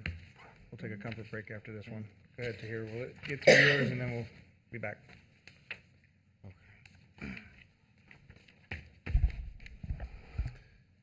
Good evening, Chair and Commissioners. For the record, my name is Tahir Curry, Associate Planner with the Planning and Development Services Department. Agenda item 9B5 is a conditional use petition for CB Liquor LLC to allow a retail sale of packaged alcoholic beverages for off-site consumption at 10800 South US Highway 1. In accordance with public notice requirements outlined in Section 110003 of the St. Lucie County Land Development Code, public notices were advertised in the St. Lucie County News Tribune on June 25th, 2001. Notices were mailed out to 15 property owners within 500 feet of the subject property. A sign was posted on the petition site. The planning department received 2 responses, one not in favor and one in favor of the conditional use petition. The subject petition is outlined in red. The 6,000 square foot Chris Plaza has access on US Highway 1 and Southeast Leonard Road. The site features businesses and commercial services. The subject site has a commercial general zoning district. In accordance with the St. Lucie County Land Development Code for the commercial general zoning district, liquor stores are classified as a conditional use within the commercial general zoning district. CB Liquor Store proposes the retail sale of packaged alcoholic beverage such as beer, wine, and liquor for off-site consumption. To the east and west of the petition site is the city of Port St. Lucie General Commercial Zoning District, and to the north and south is the St. Lucie County Commercial General Zoning District.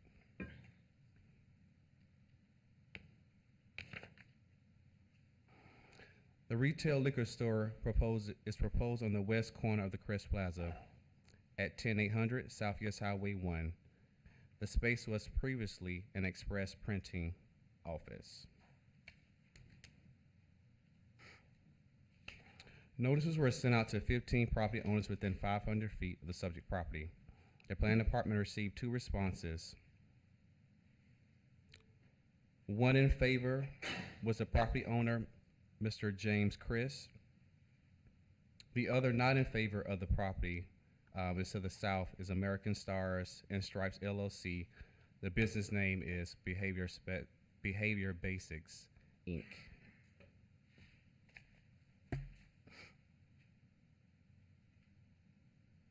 This petition conforms to the standards of review as set forth in the St. Lucie County Land Development Code, Section 110703, and is consistent with the St. Lucie County goals, objectives, and policies.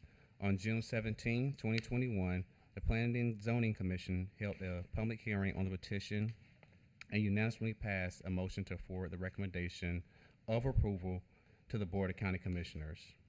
Staff recommends the Board of County Commissioners approve the conditional use petition subject to the following conditions. The hours of operation shall comply with the Code of Ordinance in the St. Lucie County, State of Florida Statutes, Chapter 561, and a minor adjustment to the conditional use is required for a change in business name and or ownership before a zoning compliance certificate is issued. This concludes my presentation. Staff and the applicant are available to answer any questions you may have. Okay. Any questions of staff? Hearing none. This is a public hearing. Anyone wishing to address this item, please come forward. Seeing no movement, we'll come back to the board. I do have one question about, from the conditional use standpoint, a question was raised, I understand, from the not in favor about a nuisance, possibly a nuisance. Is there a provision that provides for, maybe this is a McIntyre issue, is if during a conditional use, a nuisance a subject becomes a nuisance, do we have the ability to withdraw the conditional use, and what is the definition of a nuisance? Well, there is provisions in the code for revocation. You would need to, of course, hold a public hearing. But if one of the findings that we're making here is it does not have an adverse effect on neighboring properties. So if that turns out to be accurate, perhaps at the time we approve it, but it becomes inaccurate because of circumstances, then that's something the board can consider in a revocation hearing. Okay, thank you. Any other questions for staff? Hearing none, I'll accept the motion. Quasi judicial. Yeah, For the record, thanks. I've only spoke with staff. Staff? Staff. Staff? Staff and a couple of the residents in that plaza and the owner of the plaza next door. Great. All right, thank you. That has been completed. So is there a motion? Motion to approve. We have a motion to approve. Is there a second? Is there a second? Second. Second, thank you. All in favor? Aye. Any opposed? Motion passes unanimously. Thank you. All right, moving on. Item 9B6.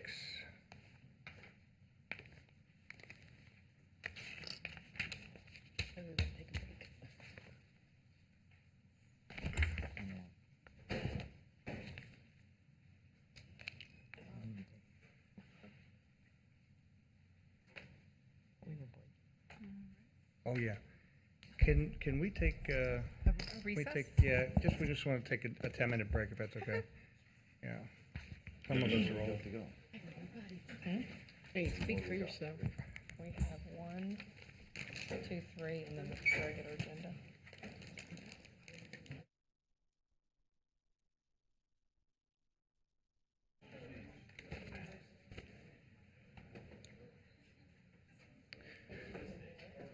Okay. As we get to 9B6, Springs Recovery Center, this is quasi judicial. Ask those Mr. Chair, I've only spoken with staff. staff. Commissioner Bartz? As well. Staff? Staff. Staff. And staff from Commissioner Zadowski. That being said, we'll move to the next item. Welcome back. Thank you. Again, for the record, Bethany Grubbs with the Planning Department, presenting agenda item 9B6, a request for a conditional use permit on behalf of Chauncey Gellin and Plag Holdings. This is a quasi-judicial public hearing. In accordance with the public notice requirements outlined in Section 110003 of the St. Lucie News, in accordance with Section 110003 of the St. Lucie Land Development Code, public notice was advertised in the St. Lucie News Tribune on June 24th. Notice forms were sent to all property owners located within a 500-foot radius of the subject property, and a sign was installed on the property notifying the public of tonight's public hearing. This is an aerial perspective of the property, and the area outlined in red indicates the subject site. The undeveloped 4.64 acre property is located at the southwest corner of West Midway Road and Northwest Dunn Road. The property is zoned institutional with a compatible public facilities future land use. The proposed project is compatible with the surrounding properties. Currently, there are several other inpatient facilities within 1 mile radius of the subject parcel, which include New Horizons, the Florida Center for Recovery, and Rural Care and Assisted Living Facility. The associated site plan to accompany the conditional use petition proposes to develop a 25,992 square foot, one-story substance abuse rehabilitation center equipped with 76 beds and ancillary uses. The facility will offer a full continuum of care for inpatient addiction treatment. The facility is intended to operate 24 hours a day, 7 days a week, with services to include medical and clinical programs with various treatment concentrations and durations. The typical treatment period for a patient is 30 days. Eligibility for treatment is limited to men and women 18 years of age and older. Male and female patients will be separated by gender within the facility. The patients will be assigned shared rooms and bathrooms.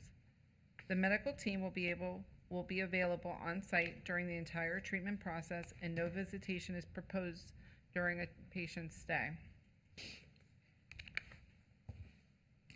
The applicant has estimated that the site will employ approximately 40 to 45 full-time equivalent employees within the building, including doctors, therapists, nurses, administrative support staff, and facility management employees.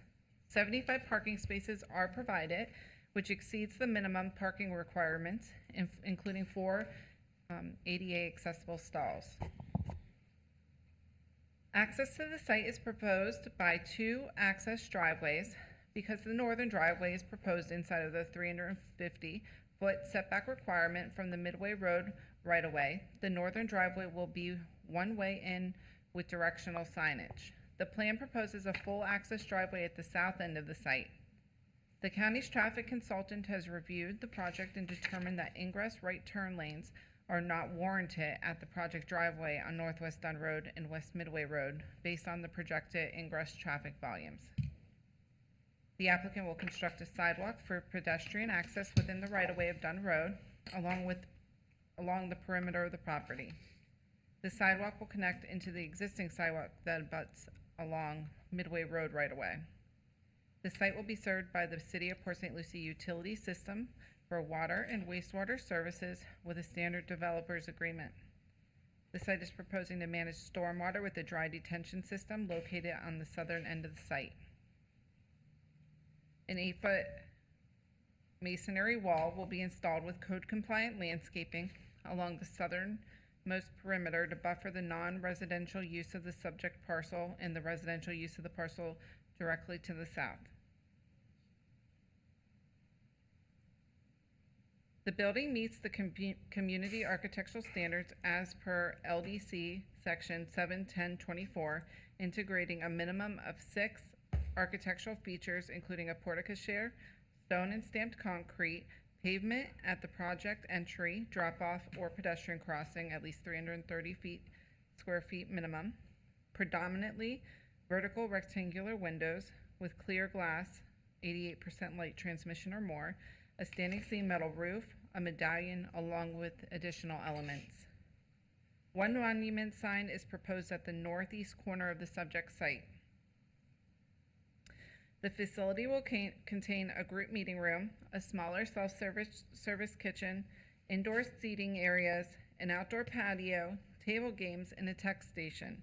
A pharmacy will be located within a controlled access room for restricted employees. Notices were mailed to 30 surrounding property owners within a 500-foot radius of the subject property. The planning department has received 2 return responses not in favor.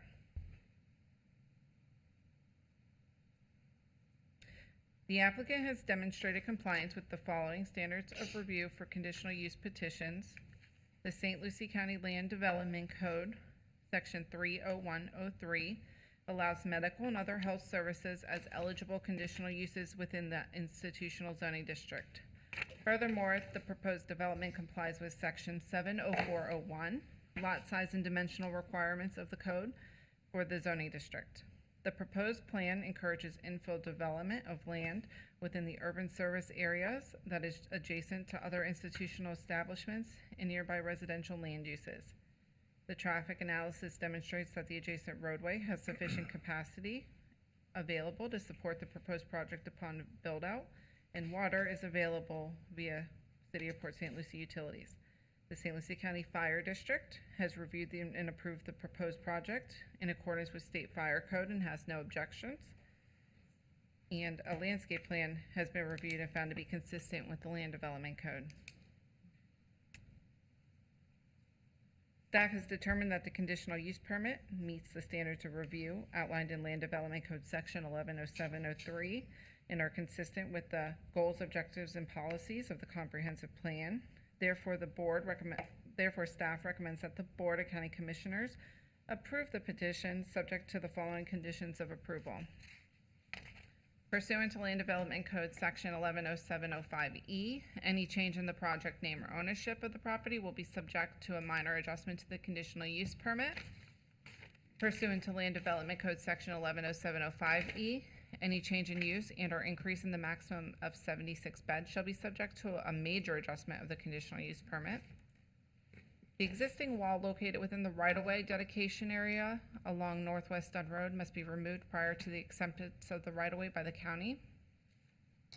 The northern driveway is limited to right-in movements only. That concludes staff's presentation. The staff, the applicant, and the representative are available to answer any questions from the board. The applicant does have a presentation prepared. Thank you. Any questions of staff? I have a question. Commissioner? Didn't you also tell me, Bethany, that there would be no outpatient clients and no visitors? That is correct. This is an inpatient-only facility, and during a patient's stay, they will be restricted to not have visitors. Thank you. Mr. Chair, I've got a couple questions, and staff's well aware where I'm going with this one. My concern is on the Dunn Road itself. You've got an area there that, and this goes to the turn-ins, the driveway locations, the sidewalk requirements, and so forth, that are also part of this. We need to put up a better map. You had one there. That one. Okay. Let's stay with this one. I know that the applicant had tried, according to staff, to try to line up with going into hospice, their driveway.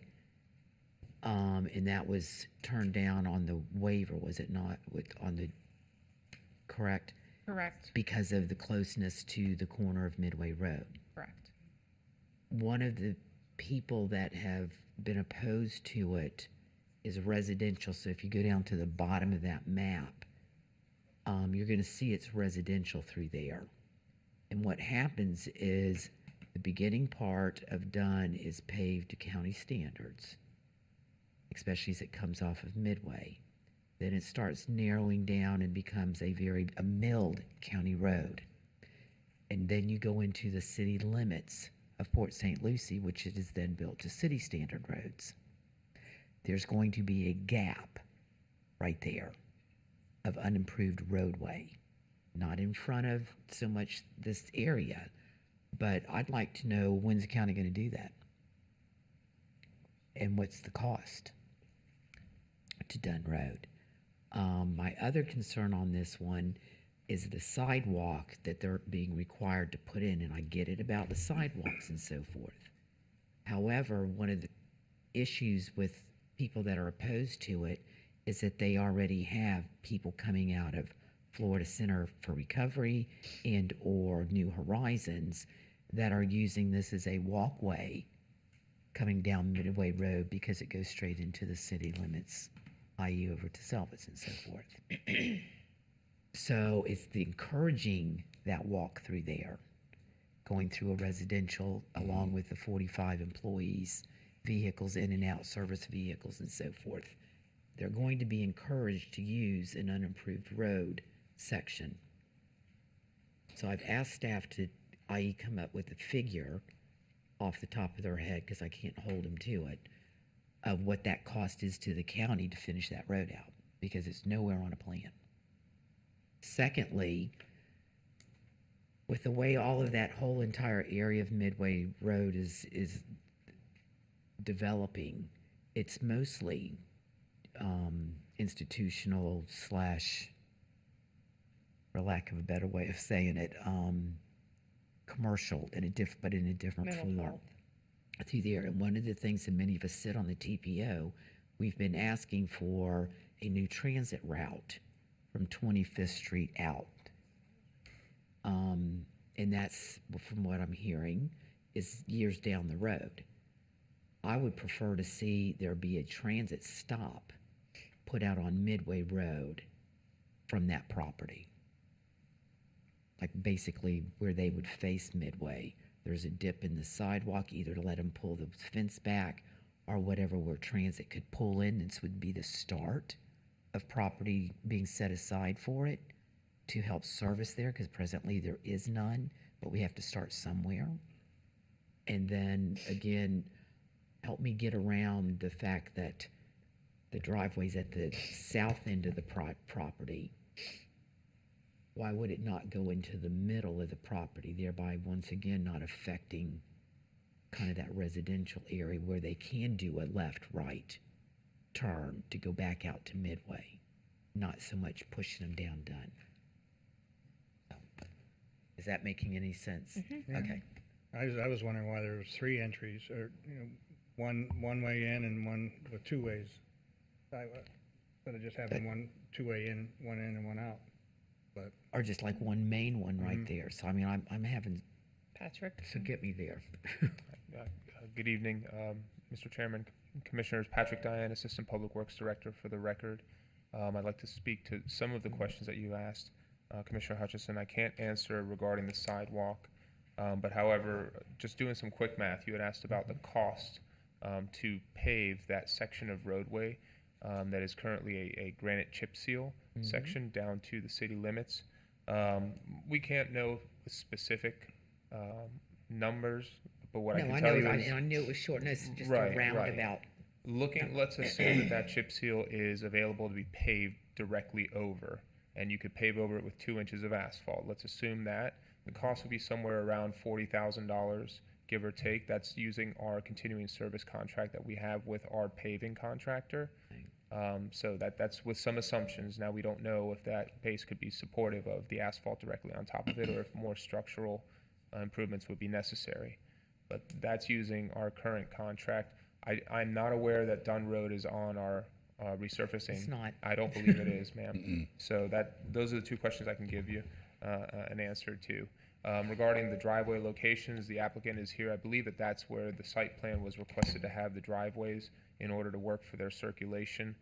However, as was pointed out, I believe it went to a Board of Adjustments for the full access driveway, and the proximity to Midway Road precluded that from being a left out, left in type of situation. So that is restricted to just a right in movement.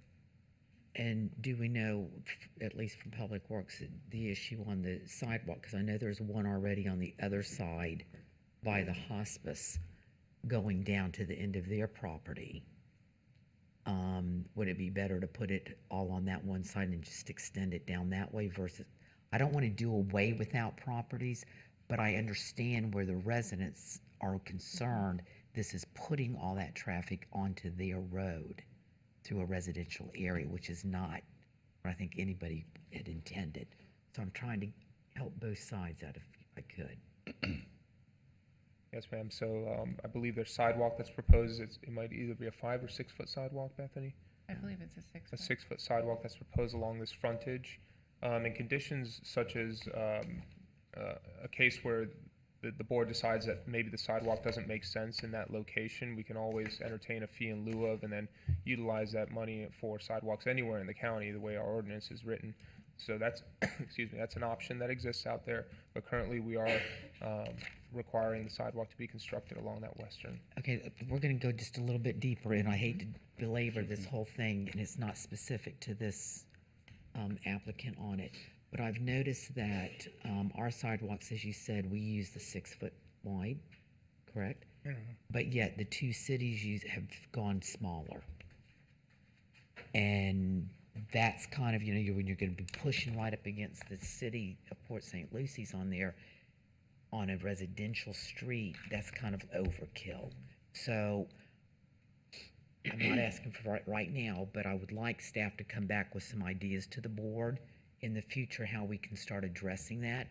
They're slamming those sidewalks down right and left in Port St. Lucie. They can get further because they're not as big to our requirements.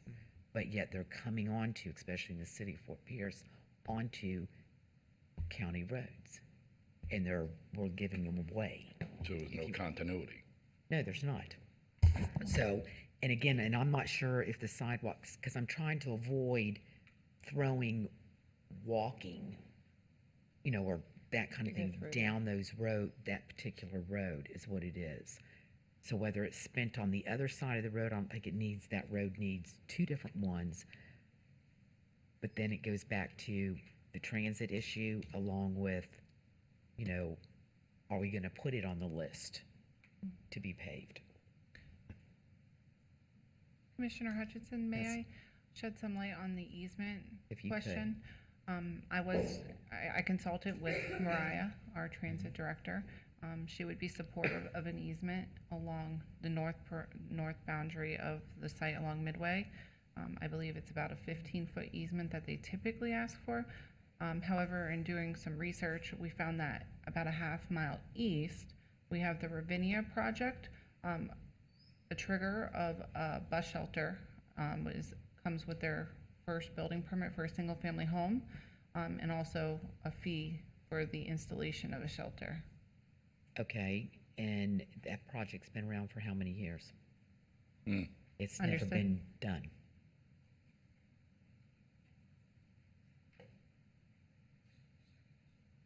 I agree with you, Commissioner Hutchinson, but at the same time, how fast do we know this is gonna go up too? That's the thing too. I get it, but at least now I've got two Mhm. possible stops. Whether they both get developed or not but there's two there now. And when you're looking at this, it's being a corner, because right across the street, you've got Liberty Baptist Church, which already has traffic Correct. issues On the in north regards side. to when the school's going on. So again, the transit right there is gonna be more ideally put versus down at Ravinia. And I voted on that one, so I mean, I can tell you, the idea was to start putting these sites in. I think this is the next one up. No, if I you agree, will. and you can't, in planning for the future, you can't have too many bus stops.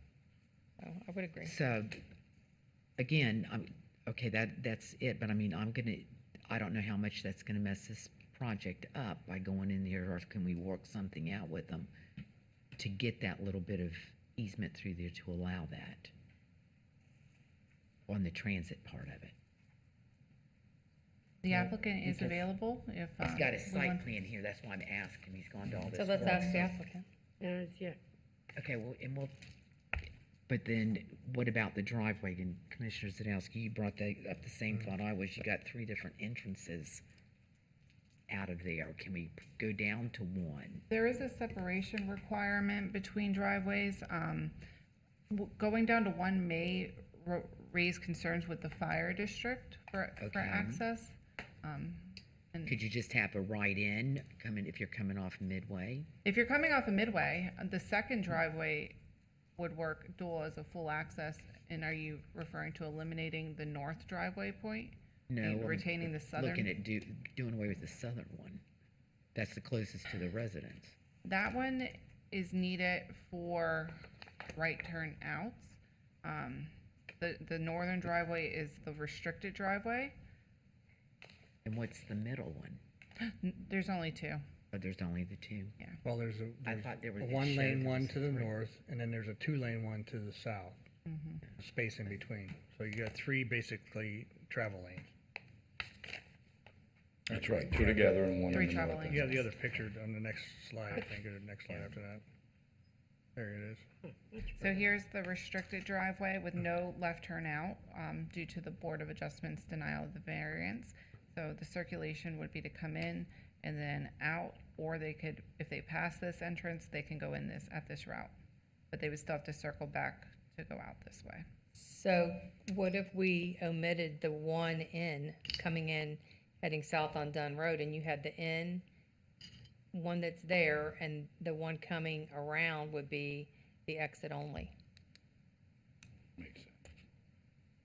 That way you have an enter and an exit, and you've only got the one, and you're keeping the traffic off of Dunn Road where the residents are. Would that work? My only concern, which I would have to ask my team members here, would be fire safety if they require more than one entrance point. We have 2 fire board members. Don't know the answer to Y'all it. don't do the plan, yeah. No. Because this is a different application.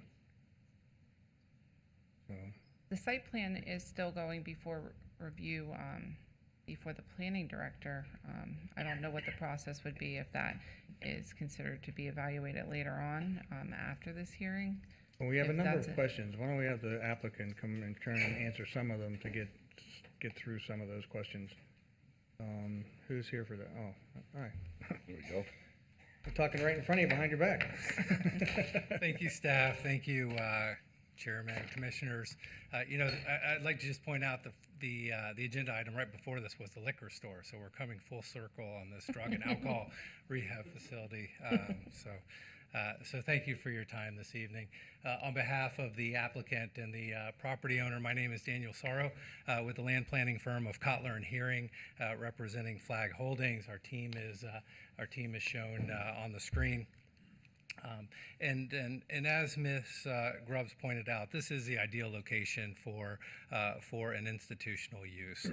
The surrounding uses is lined up right across the street from Treasure Coast Hospice. You got New Horizons on the same road a little bit to the west of this site. You do have a community center, which actually is on the corner of our property with another rehab facility just to the west. And when you're looking at this site, our client was looking at a site in Port St. Lucie a couple years ago under the ROI. These developers who have closed on the site, they are licensed therapists. They are in the field. They're doctors. They wanted to come to St. Lucie County. They wanted to employ people, build this beautiful facility, and have similar uses along the same street. So they look for these kinds of land uses and zoning that are already part of the city's or county's comprehensive plan when choosing this site.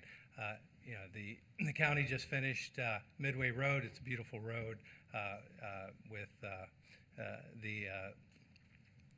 the improvements that were made to the site. This facility is just under 26,000 square feet. It is a 75-bed facility with nursing stations and offices. And this slide shows the surrounding uses, similar zoning districts and institutional uses. You can see in blue where it is the institutional uses along Midway Road. And this site plan is what I wanted to show. What's before you is the conditional use of the drug and alcohol rehabilitation use. The site plan is being reviewed by your staff now. We've addressed all of the county comments as it relates to what we have presented so far. However, the site plan, as you can see, we did have a full access that lines right up across the street from Dunn with the hospice. That was the most logical place to have the full access. Hospice has been there forever. It hasn't had any traffic or any crashes or anything that we knew of. So we wanted to come right in and line up across the street from hospice. It was an easy right in, left out. All of our trips are coming from Midway Road. This is a nursing home ITE. That's what we had to use for our trip counts, but really, nobody's going to be visiting the residents here.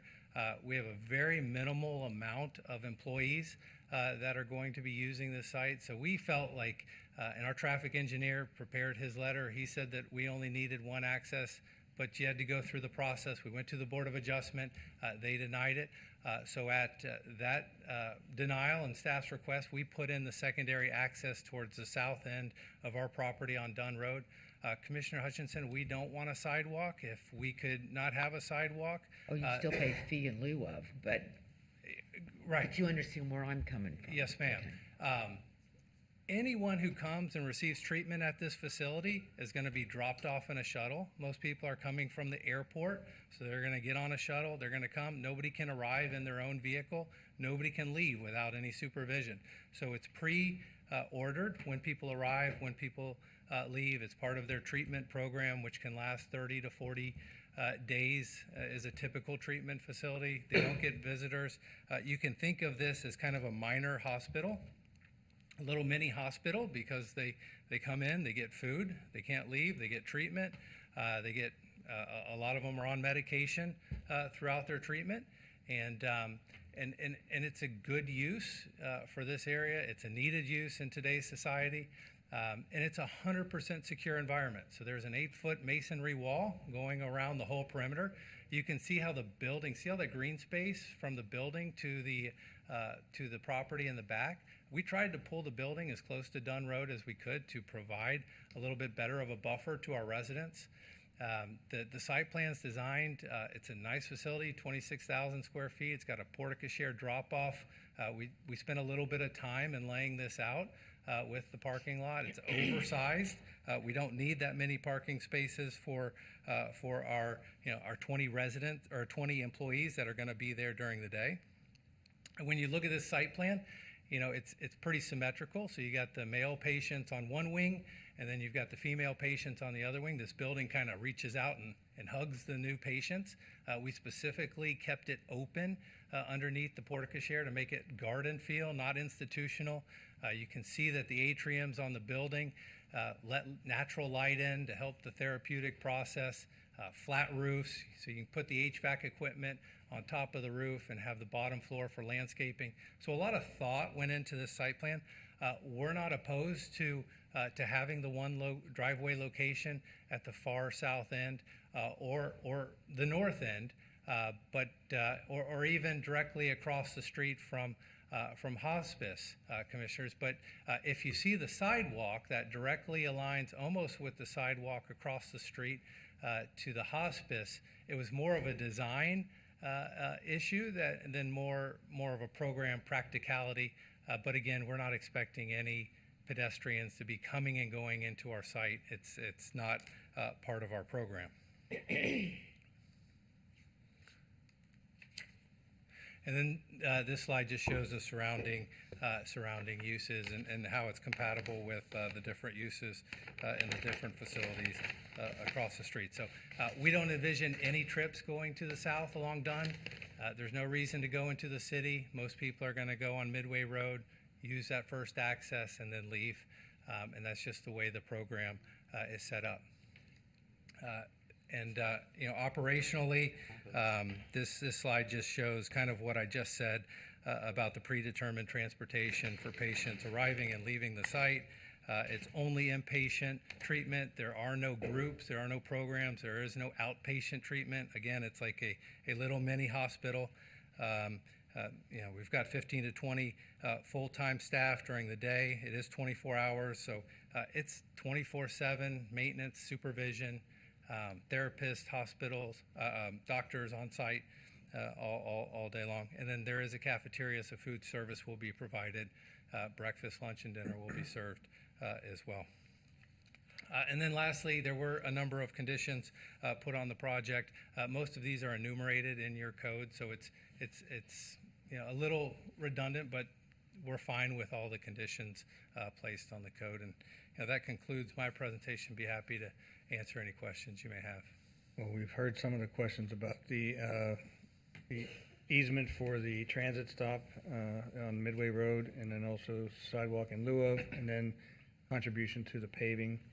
Is that pretty much the three that you No, the had? paving is on us. The paving is on us, I mean, it's past their property line, so I It's can't on us. very well ask them for that. We can ask. No. But could you I'm take not, the I'm money just that trying in lieu- to make sure we're all on the same page is Yeah. what it is. Well, I mean, In lieu- it's, in lieu of the sidewalk, could that monies be used for the paving? Sidewalk. No? I don't think it can be. Okay, I'm No, just 'cause it's asking. Let's different- get it's different back to plots. Commissioner Hutchinson's questions, and Mr. Soros can answer them.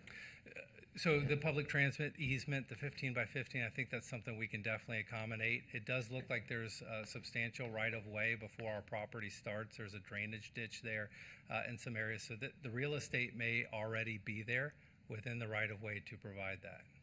Okay. Then it really goes back to, you know, what's the board's feel on the rest of the issues? I just want us to be aware, if I'm gonna, if we approve this, we're gonna have to commit finishing that, paving that road, And- bottom line. And I think, Commissioner Hutchinson, we need to commit to that anyways, because it's taking us into the city. And it's that little loop right there in Yeah. between that's not finished. It's $40,000. I mean, we can come up with that. And it needs to be done Remember that regardless tomorrow if this when we project start goes budgets. through. We need to finish that road to make it a whole Yeah. road from us to the city, all up, down, and Dunn Road. So I'm fine with committing to the $40,000. And I think right now, we're really just kind of talking about the conditional use. They have to come back for the site plan. The But I site thi- plan's administrative. Yeah, right, but what I'm saying is if they know, and he's okay with the transit thing, and he knows what the expectations are from us, when he meets with staff and them, I mean, I'm okay. Well, the site plan is being heard right after this, so at the regular hearing. So Commissioner Bartz, you No, were trying to. No. It's, it's it's been not. included in your package. Yeah. Or at least I got a copy of it. But it's administrative. But No, I'm it sorry, could- I got back to my other notes over here again. Sorry about that. Can I throw up in your picture that you had on there that showed the layout of your site? I think it was in the beginning. All right, could I ask staff, and this is more a staff question, you see where those pretty little trees are planted? It looks like a crosswalk if I'm on the one side of the parking lot walking into the portico. But the Why transit could plan- not the whole, that be the entrance and out, the in and out? Where are we referring to? I'm sorry. Right, come on down, come on straight, Down a little smack bit in the more. middle, go down, Here. right. Yes, you see right up here, I don't think that we would oppose that location. It was the northern location that was the issue with the 300-foot distance requirement. but it would be your in and out. Do away with You want both to of them, chime put in? them all right there. Mr. Soros? In your code, there's actually a setback line that we have to adhere to. So it's 350 feet, which puts it almost at the edge Is that of where it our is? sundry, of our south boundary, Okay. It's 350 feet, from the base building line. and that's for the full access driveway. So that answers the question finally. Yeah. Okay. Got it. But I do think, Commissioner Hutchinson, if we did away with the one entrance, so that they just come in, and then they would come south, and then they would come out and come back out onto Midway Road, does that help? I know what you're trying to do. You're trying to avoid them taking a right-hand turn and coming down Dunn. The comfort I have in this is, like he stated, this isn't gonna be a facility where people are coming and going. So I have comfort in that, because I know the residents on Dunn Road like you do. These are gonna be, you know, patients coming in and being dropped off, and more than likely, they're gonna hit Midway Road and come up and loop down to get on 95 to go back to where they're going. But does it give you any more comfort by admitting that other entrance into the facility? I'm not sure, because I understand that it's not the residents per se that are gonna be making the trip, it's the employees. And they're going to use Dunn Road. Well, Bottom yeah, line, but they will. especially if they live in the Port St. If they live Lucie, in- it's gonna be your service vehicles or whatever you've got coming in and out of there. You know, Their food service provider. right, but that, those are the ones that are gonna use it, it's not so much the residents in this particular item. I think the answer to the question of eliminating the northern entrance is a fire district question. that we don't have the answer to. So if there was a proposal to, again, we still have a public hearing to get to, but if there was a proposal from a motion standpoint to eliminate that, it would have to meet the fire district's requirements before it could be approved. Otherwise, it would revert back to the entrances as existing. Right, again, I have- and I don't think we can find an answer tonight to my concerns. I just need, I have a question. I don't know that this is gonna be crazy. What if you reverse them? Because I know what she's trying, well, you can't because they denied the variance, Yeah. yeah. But I think this board can act as a, an adjuster to the decision by the Board of Adjustment. An appellate body. Mr. McIntyre, can you share that conversation with us? No, the Board of Adjustment is an independent board. The county could appeal a decision, but then it would go to circuit court. So it has an independent authority. Again, the county could appeal. I guess we could ask them to reconsider it or something like that, but we don't have the ability to override their decision. Okay. How about if we go to the public hearing and then come back to the question, take a breather for a second? Give us a minute. I'm going to go to the public hearing and see Sure, if there's anybody thank here. This is a public hearing. Anyone wishing to address this item, please come forward. Okay, there you go. So you can come back. Commissioner Bartz, you wanted to get in I did. earlier, so. I did, only because of something you said. You said that the residents would be coming in and being picked up at the airport and being brought in. Are we not having any beds for our locals? No, there's certainly beds for locals.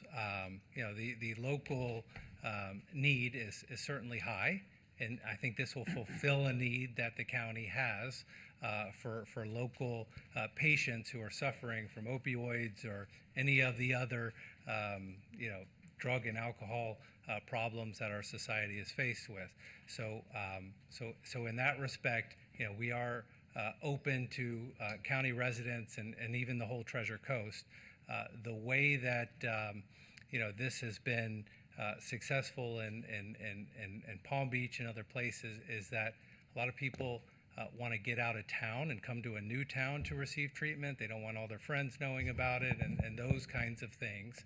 So they look for destination locations to come and get treatment and those kinds of uses. So there are a large majority of people that come from out of state and out of town to receive treatment at the facility. I get that, and I get what the reasoning is, but we are so lacking in beds for our own residents in this community. So,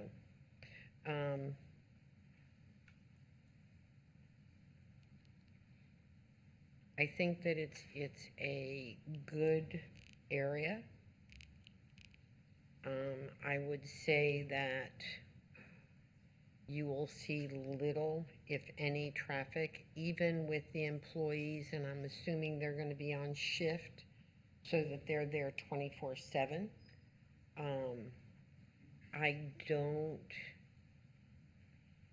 They're not having a full kitchen, are they? Is that the way I keep hearing cafeteria, and in my head, that's something different. It's what you're thinking. It's a full kitchen serving breakfast, lunch, and dinner to the patients.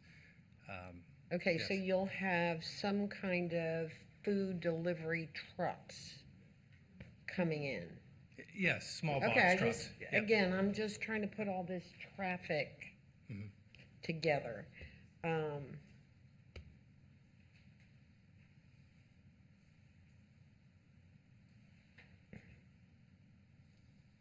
I think we'll be surprised with the number of vehicles there.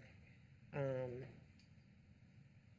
love the idea of having a transit station right in that area. Maybe a suggestion, Mr. Chair and the board members.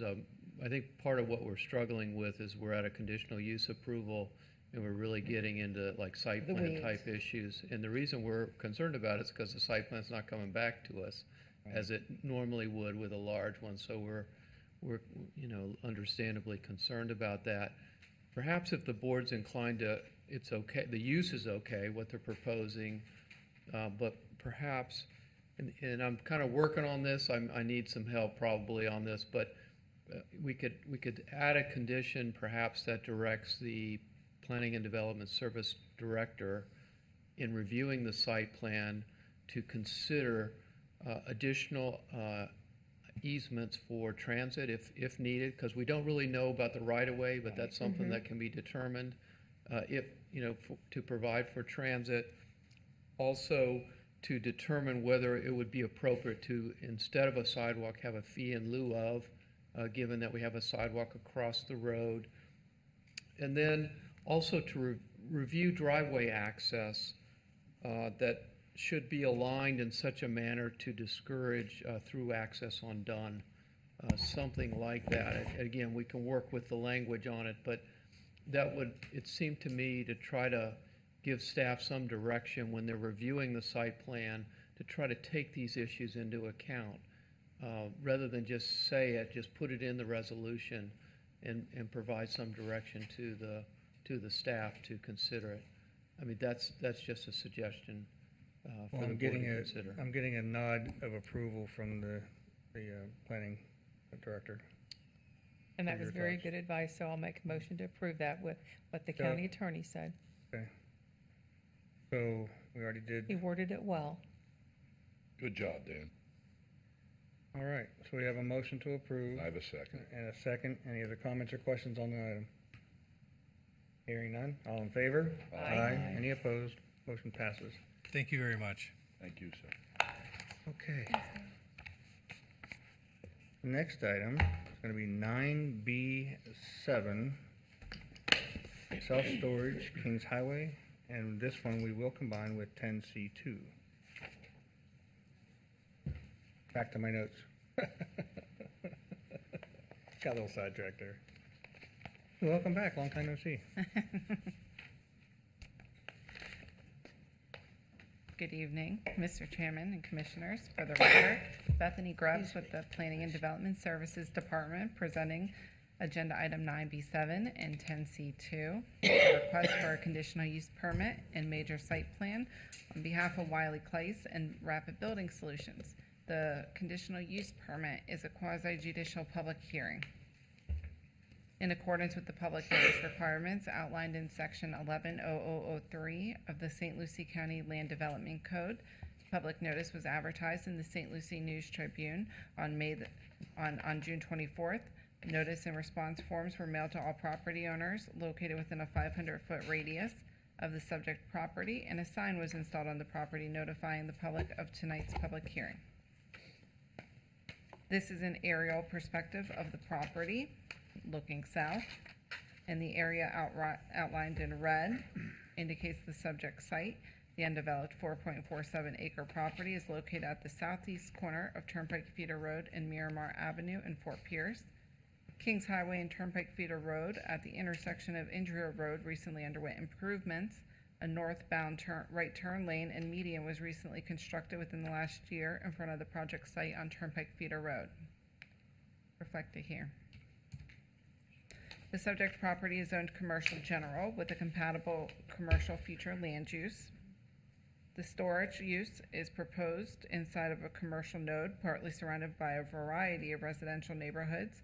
The existing uses in the area consist of a shopping plaza that contains a Winn-Dixie, multiple restaurants, retail shops, a gym, and a gas station, with surrounding commercial, single-family, two-family, and medium-density residential districts. The conditional use is compatible with the commercial and medium-density districts while serving the residents throughout Lakewood Park and North County. Operation of the storage facility is year-round. The applicant is proposing 24-hour availability to individually secure storage bays via an access control keypad. The office will be open during traditional business hours, 9 a.m. to 6 p.m., Monday through Saturday, and 12 p.m. to 5 p.m. on Sunday, and staffs approximately 3 to 4 employees.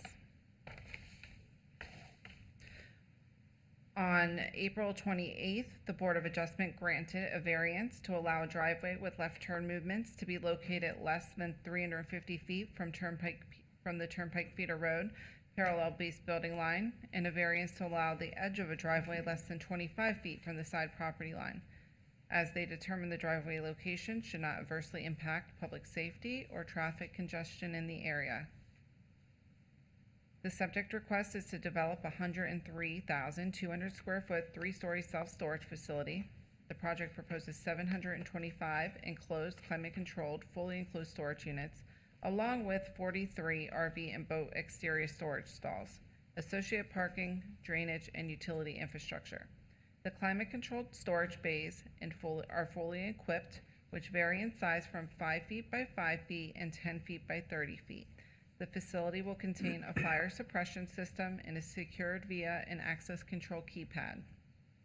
The outdoor RV and boat storage area will be partially enclosed with canopy coverings and will be fully enclosed with an automated steel rail fence for security.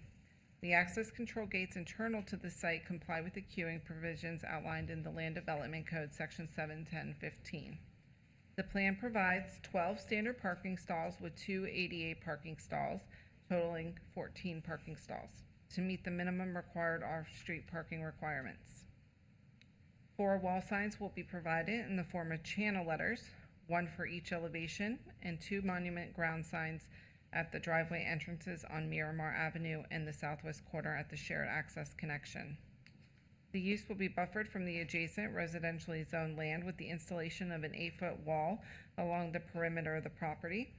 Southern live oak trees will be provided on both sides of the wall to screen the building and outdoor storage area. The commercial development will be tying into the existing drainage facility that has been designed for the development of the subject property. Analysis of the traffic, review of the traffic analysis indicates that no ingress turn lanes are warranted. The concept plan highlights the proposed 30-foot wide interior drive-through on the first floor, and it's about 16 feet in height. And this area is used for loading and unloading. And also, you could see the gated access points for the outdoor storage area. The proposed 3-story building is approximately 46.5 feet in height, complying with the 60-foot maximum building height allowed. The building meets the community architectural standards as per Land Development Code Section 71024, integrating a minimum of 5 architectural features, including raised cornice parapets, Bahama shutters, display windows, standing seam metal roof, and canopies. The first floor includes both drive-through and interior units and an on-site rental office. The second and third floors will consist of interior units. Each floor contains a mix of units ranging in size from 5 feet by 5 feet and 10 by 30. However, the first floor predominantly proposes the larger units, 10 by 20 and 10 by 30 in size. The second floor predominantly proposes 10 feet by 12 feet units and 10 by 20 feet units. The third floor predominantly proposes 5 foot by 10 foot units and 10 foot by 10 foot units. Notices were mailed to 22 surrounding property owners within the 500-foot radius of the subject property. The Planning Department has received 2 return responses for the conditional use petition, 1 in favor, which is the property owner, and 1 not in favor, located to the west. 0 have been received of no opinion. In accordance with the Land Development Code, Section 110703, staff has reviewed the petition to ensure that conditional use does not have any negative effects on the environment, adjacent properties, public facilities, fire protection, and is consistent with the Land Development Code and Comprehensive Plan. Staff finds this petition to meet the standards of review as set forth in Section 110703 and 110207 of the St. Lucie County Land Development Code and is not in conflict with the goals, objectives, and policies of the St. Lucie County Comprehensive Plan. Staff recommends the board grant approval of the conditional use and major site plan petitions subject to the following conditions of approval. Any alternative use proposed for the facility will require a conditional use adjustment. It shall be prohibited to initiate boat engines on site between the hours 11 p.m. and 7 a.m. prior to major site plan approval, or I do apologize, that's a typo. It's prior to, in your resolution, you will see, prior to building permit, certificate of occupancy, the applicant shall provide a photometric plan that demonstrates compliance with Land Development Code Section 70904K. And prior to the issuance of certificate of occupancy, all Category 1 invasive plant species shall be eradicated from the site. That concludes my presentation. Staff's available to answer any questions. The applicant's available, and they do have a presentation prepared. Okay. This is a public hearing. First, we'll just go with the quasi judicial announcement. I've only spoken with staff. Staff? I spoke with the staff, and when we were at break, I talked to the developer. Okay. Yeah. I met him on break, and a couple of residents have made comments in favor of it. That's And staff. general. And staff. I also spoke with staff. One question, there's a lot of vegetation on this property as it exists. It looks like everything's going to get taken down. Is there a landscape mitigation component to the mature trees and things of that nature that exist on site? I don't have the approved landscape plan available, but yes, ERD has reviewed. They provided a final report in the agenda package, and they will have to mitigate for any trees that exceed the threshold. And the taking down of the trees doesn't happen until they're actually going to build? To build, yes, you cannot apply for a vegetation removal permit until there's a building permit in-house. Okay, thank you. Would the applicant like to say anything, or do you want us to go to public hearing first? Is there an applicant? Yeah, he's out. Oh, I didn't know if you wanted to say something before I opened it to public. Good evening, Jeremy Anderson. I had a short presentation as well. I just want to run through a couple of quick items, if that was Okay, okay good. with you. Do you want me to cue it? Yeah, well, I could really kind of summarize it here, and if we need to, I can open up that presentation and get into a few more items. My name is Jeremy Anderson, Common Oak Engineering, 1209 Edgewater Drive, Orlando. I'm here on behalf of Rapid Building Solutions, the applicant. I'm a professional engineer and engineer of record on this project. I'd like to just thank staff for the, getting us to this point, and they've provided a lot of insight and direction, and so we thank you for the opportunity to be here tonight. Any questions you have, I'm here to answer, so thank you. Okay. Questions to the applicant? Oh, okay, thank you very much. This is a public hearing. Anyone wishing to address this item, please come forward. Seeing the movement, we'll come back to the board. Motion to approve. Hold on. Go ahead. I have one more question. You can do, go ahead. Go ahead. When we were at break, I had asked staff earlier, this is a mixed residential area, and I discussed it with you, and then I asked you when I was I was asking, it says from 11 p.m. to 7 a.m. on the weekends. Could it be an 8 o'clock in the morning when people are starting their engines up? Only because people on the weekends like to sleep in a little bit, and you said there wouldn't be a problem. Yeah, absolutely. I'm one of those people. We have no problem with that restriction of 8 a.m. on the weekends. Absolutely. Yeah. So we'll list that as part of the condition? Sure. He said there would be not a problem, so. It's not a problem at all. Well, you're going to condition it, so Okay. that way you get what you want. That's the condition I'm asking for. Okay. Just for clarification, the time remains 11 p.m. to 7 a.m. Monday to Friday, and 11 p.m. to 8 a.m. Saturday and Sunday. Yes, that'll work. Okay. All right, thank you. We'll go, we close public hearing. We'll bring it back to the board. Commissioner Townsend? Motion to approve. We have a motion to approve and second by Bartz. Any other comments or questions on the item? Hearing none. All in favor? Aye. Any opposed? Motion passes unanimously. Okay. So we do have the 10C2. We'll just go right into that and as a companion item. Mr. Chair, move approval. Second. We have a motion and a second. Any comments or questions on the item?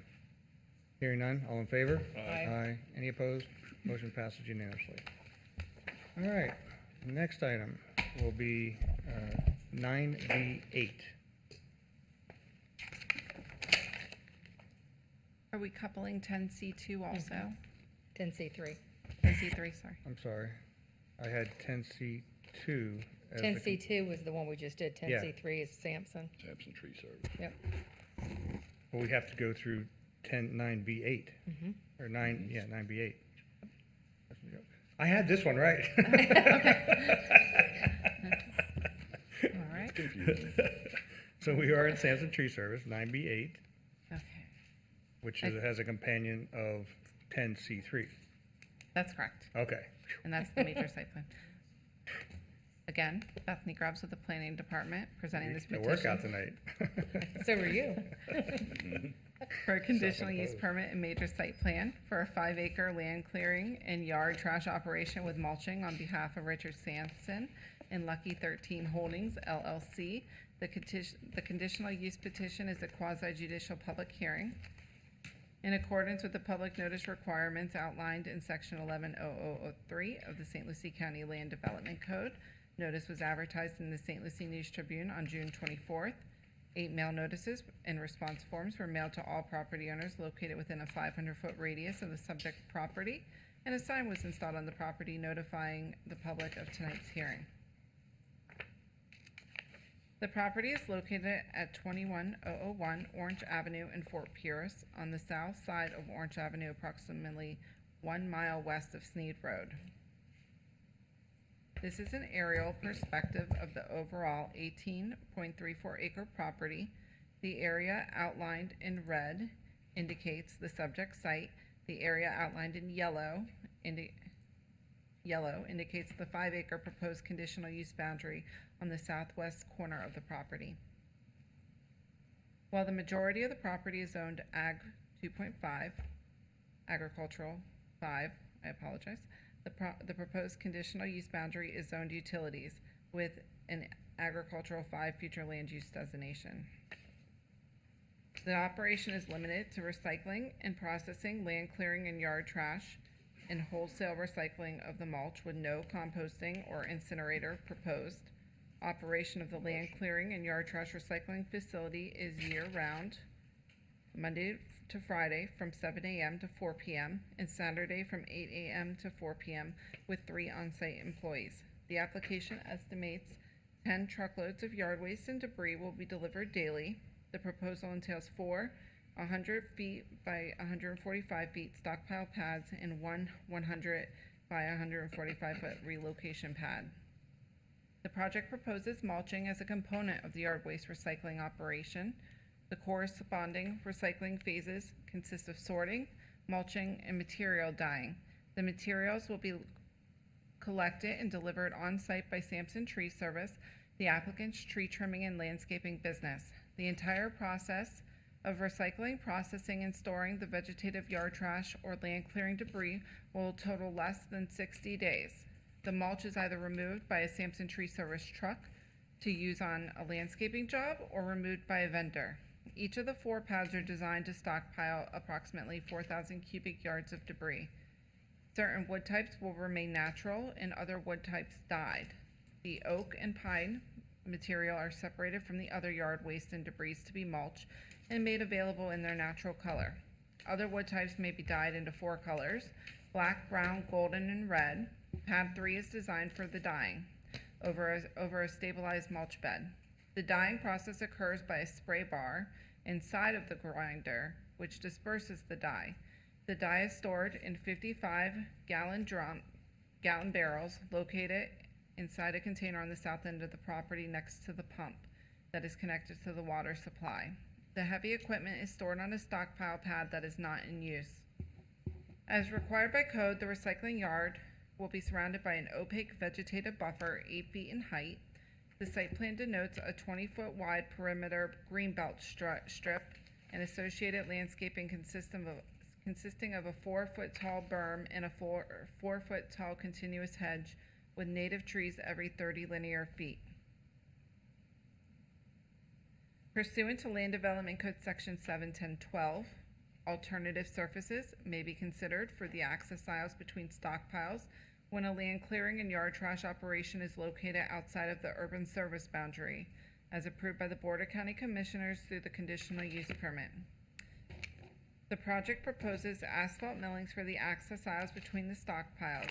Due to the operational constraints agreed to with this petition and related site plan, and due to the relatively small size of the operation, staff is supportive of the alternative paving surface request. The base area on which the stockpiles are located is proposed as a stabilized mulch and shall be designed to prevent runoff from entering the processing and storage yards. Public Works has reviewed the proposal and certified the petition. The Public Works Department will review the specifications through the site development permit process.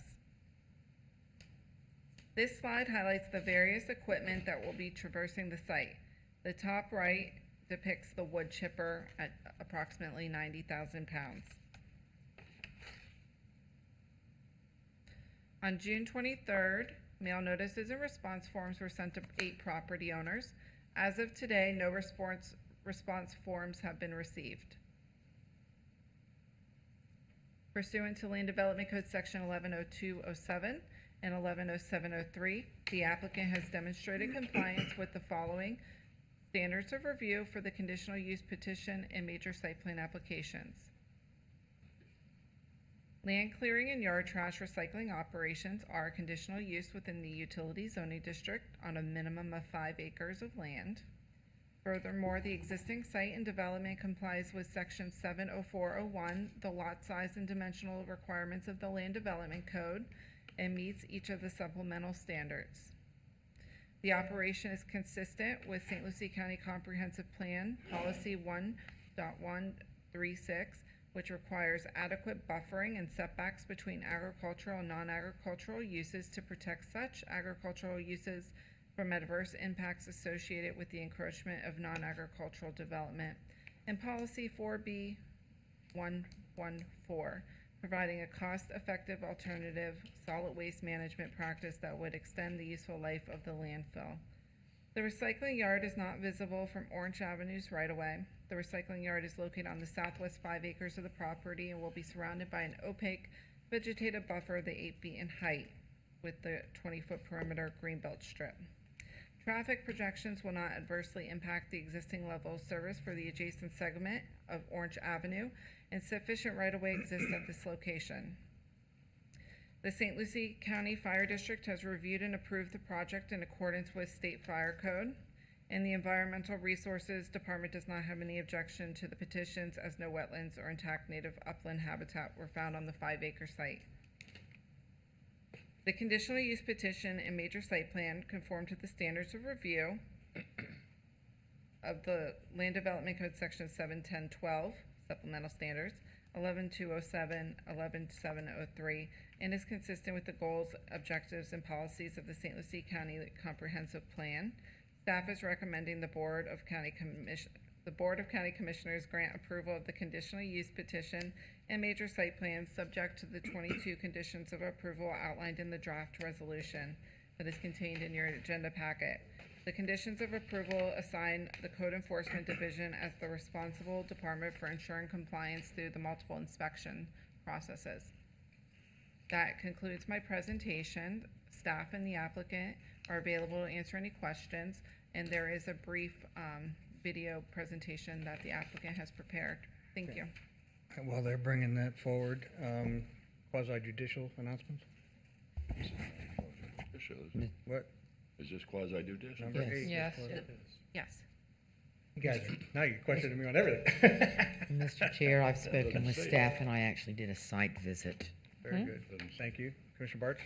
I have spoken with staff and the applicant. Staff and the applicant. Staff and the applicant, and I have been on the site. Staff and Mr. Curry for the applicant. So, Mr. Curry, good evening. Mr. Sampson, good evening. Good evening. Sorry, let me pause this. Oh, sorry. I'd like to turn the sound down. For the record, Brad Curry with Engineering Design and Construction, representing the applicant, Mr. Rich Sampson, in his request for conditional use and major site plan approval. Rich and I are going to tag team this presentation. We did this during the Planning and Zoning Board meeting, and it worked really well. Rich has got a lot more knowledge about this than I do, so the way we did this presentation at Planning and Zoning Board, Rich, if you want to introduce yourself, I'm sorry. Rich Sampson, Lucky 13 Holdings and Sampson Tree Company.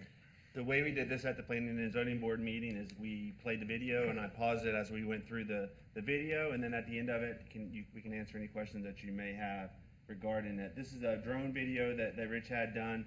Really starts at the south end the north end of the facility goes down the main hall road, and then you get to see where the mulch piles are. You get to see all the equipment that's involved. You get to see how trucks come and go, and it's a pretty good video, and it gives you an overall view. In this video, you'll actually see the mulching taking place. You'll see the different color piles. You'll see a pile of the mixed debris that doesn't get colored. It's pretty good. So again, if you have any questions during the video, you can always interrupt us, but it should, it's only about a minute long, or a minute and 29 seconds, but we're gonna pause it a couple times. Yeah, good. So this is the type of truck that brings the material to the site. Again, the majority of the material that's being brought to the site is gonna be brought by Mr. Sampson's company. He has a tree company that does tree removal, tree trimming. Many of you may be familiar with this company. So the tree trimmings get put into a vehicle or a truck like this, get brought to the site, and then they get dumped on the mulch piles. This just happens to be one of the vehicles leaving as it's empty. These vehicles could also get filled with mulch once it's done, and they can be taken to a job site as well. So you can see the truck coming out, going out to Orange Avenue. Orange Avenue is just behind the screen. Rich is very pleased with how he's cleaned this property up. So this video does show a lot of the land that's not really a part of it. This is the north end as you're going south down the Hall Road. You can see this is that Millings Hall Road that we've talked about. Over to the left, just wanted to point out, you can see the sprinkler heads. Rich uses that to wet down the road pretty regularly. I was just out there last week, and I try to keep my truck as clean as I can, and unfortunately he had the sprinklers on and they got all over my truck. So, so I'm familiar with it, and he does run them pretty regularly. This is run off of a well permit, a water use permit that he has to pull water out of the canal to the south end of the property. Again, the video, as it goes further to the south here, it does speed up. Sorry for the slow bit here at the beginning. The property over to the right is just pasture land. Rich has got some animals there. You can maybe a couple donkeys and a couple wild boar that he has adopted, and so it's his little piece of paradise out there. This is a building on the property. So here we go. This is the actual mulching, roto chipper, roto mulcher, roto chopper. I always get it wrong. And you can see here, there's a couple of different pieces of machinery here. You can see that there's a loader loading the mulch into the roto chopper, and that mulch that's being loaded has already been chopped one time. So it's called a twice ground mulch. So what you're seeing is the loader loading in that white looking mulch, which is typically either pine or oak, and it's being loaded in cleaner, hardwoods or the pine. The truck here is like a maintenance truck just there to make sure everything is running correctly. You're seeing a tank here, which is the dye, and then you're seeing where the mixing is done. This is a hose that's used off that same water that comes out of the canal to the south, that's used to use the water to mix with the dye. The dye goes into the machine, is again with the spray bar sprayed down into the mulch. The mulch comes out into this pile. Now this pile that's being done here is what color, Rich? That's chocolate. Chocolate, which is your That's the highest. So it's leaving like crazy. So we talked about the mulch pads and everything, so you can really see it here. So everything that you're seeing here is that mulch pad base that we talked about. And what we did, that text amendment that would allow this to be a mulch pad instead of a concrete pad. I mean, can you imagine having these heavier trucks? I mean, that rotor chopper weighs 93,000 pounds. 93,000 pounds. It's on tracks. It is able to get on the road. He has a trailer that he puts wheels under the back of it, lifts it up, and takes it.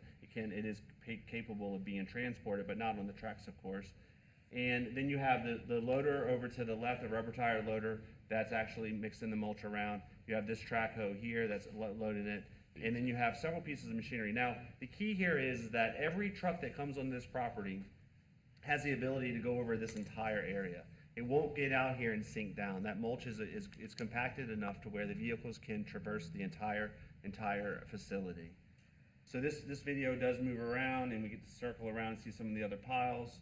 You can see the mulch coming out. I did want to mention, this is the amount of waste, if you will, that comes out of the mulching, out of the dye facility. It's not this big puddle. It's not running off. It's very minimal amount of waste. This is a computer-generated machine that identifies how much water, how much how much dye to mix in order to waste the least amount possible. So this is a typical amount of puddling or that you would see when the mulching and when the dyeing is going on. Mr. Chair, may I ask a question real quick? Well, he's got this on the screen. Can you go back counterclockwise? Okay. Now that you didn't describe that area, but that's like the size of your piles, correct? That's going to be mulched. Yes, that's Oh, about not, this. not that's that, the- both of them. Those right in the front and then back over We have, in it the keeps corner. going, and you'll see some of the other piles. Okay. So this doesn't show them all, but as it circles around, we get to see some of the stuff over on the left-hand side. Right. I'm going to stop you again. Okay. And it is my understanding that what's behind in the picture, This it here? that's not your property. That's correct, yes, ma'am. Thank you. Thank you. Yes, ma'am, that's correct. This is Okay. facing west, and we don't really like to talk about our neighbors that much, but that's actually not our property. I'm That's bringing correct. it up for a reason for later. Okay. Because she knows Yep. I'm going to. So as you go along here, I wanted to see, so Rich, this pile here, this is undyed mulch here. in Yeah, this so, pile. so the pile in the background, that was a pile of logs. There's no leaves or any other kind of material in it, strictly logs, all pine logs. And we use those, we use the pine for like the gold and the red.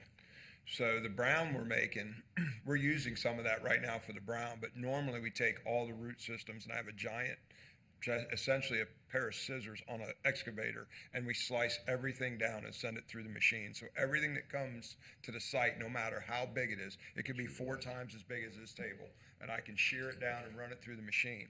So the oak wood and the roots are dark wood. We normally separate that, and that's what we make our black, our black and our brown from. So they're already dark, so we don't have to use a tremendous amount of dye on it. And that's you see the brown, like I said, is gorgeous, the mulch. And, So this is on pad 3. This is the pad that will have all of the dyeing on. This is where all the dyeing will occur. This is basically the third pad down on the site plan. The fourth pad is over to your left. The pads are marked by these white posts with the tires around them so that as someone's going to dump or as they're being told, and they're also labeled. There's signs that are adjacent to each pad that says what the pad is, what number it is. Also, those represent the boundaries that are laid out on the site plan. They are every bit of that has been GPS, straight lines. It is identical to the size that is laid out in the site plan from the county. So this is again the milling road internal. That these are these pads are the size that are required by the fire district, and they are separated by this hardened area. Again, as I said, the fire truck could probably drive over the whole thing, but he specifically can drive where these millings are. And then this pile back in the upper left-hand screen is pad number 4, and that's where his mixed mulch is, meaning that's palm fronds. What else could go in All there? the invasives, all the branches, everything goes into that pile that we're not using. And we mulch that into one pile, and then that leaves and goes out west to another facility that mixes it with waste and makes fertilizer out of it. But it's not applied here in the county. It's not here, it's way out west, but so everything is like a 60-day process. Everything comes in and it gets processed and it leaves. There's nothing staying on the site. We're not composting, we're not doing anything like that. So everything it's very important for me to have everything organized. So everything comes in, gets processed and leaves. Now, Rich, on this pad number 4, would you move the rotor chopper over to pad 4 to do the grinding over there on pad 4? Yep. Matter of fact, what's on pad 4 over there is gone. So it's Brown, important, gone. as we talked about during our text amendment, that rotor chopper can go through the entire site. And if it were concrete or any other hardened surface, it would probably break it up. So from our perspective, this is the best surface. It gives, it can be cleaned up, it can be reapplied. There's a lot of flexibility in having this surface. And so here you can see, so you have, this is the golden here on the upper left. That's gold. The middle is 2-pass pine. It's just natural colored. And then the brown. And then the brown. And behind it's the black and the red.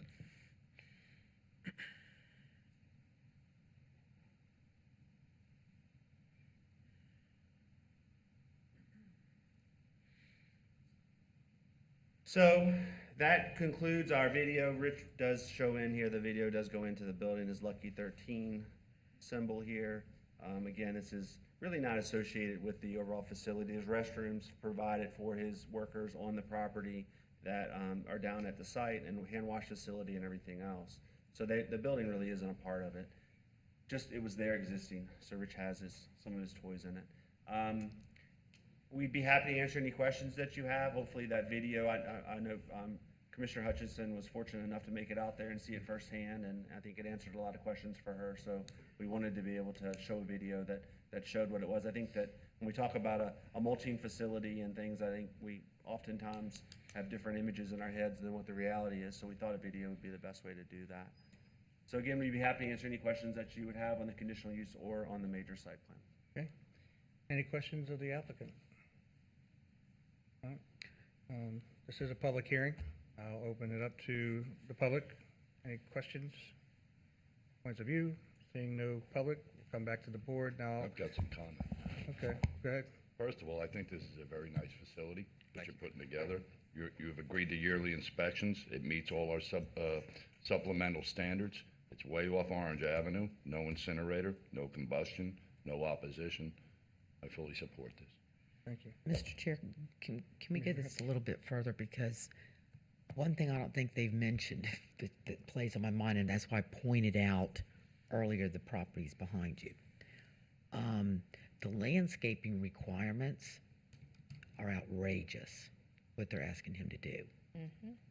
Correct me if I'm wrong, but you are surrounded on the east side and the south side by existing tree nurseries, are you not?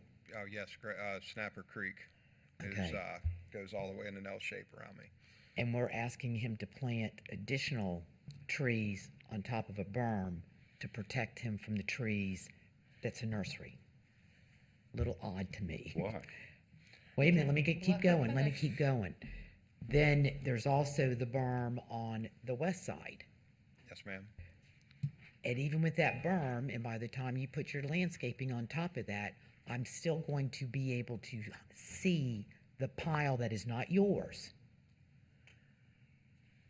Why is he being asked to barricade that site? So I don't have a problem with some landscaping, but I think what's being required is kind of overkill on this one.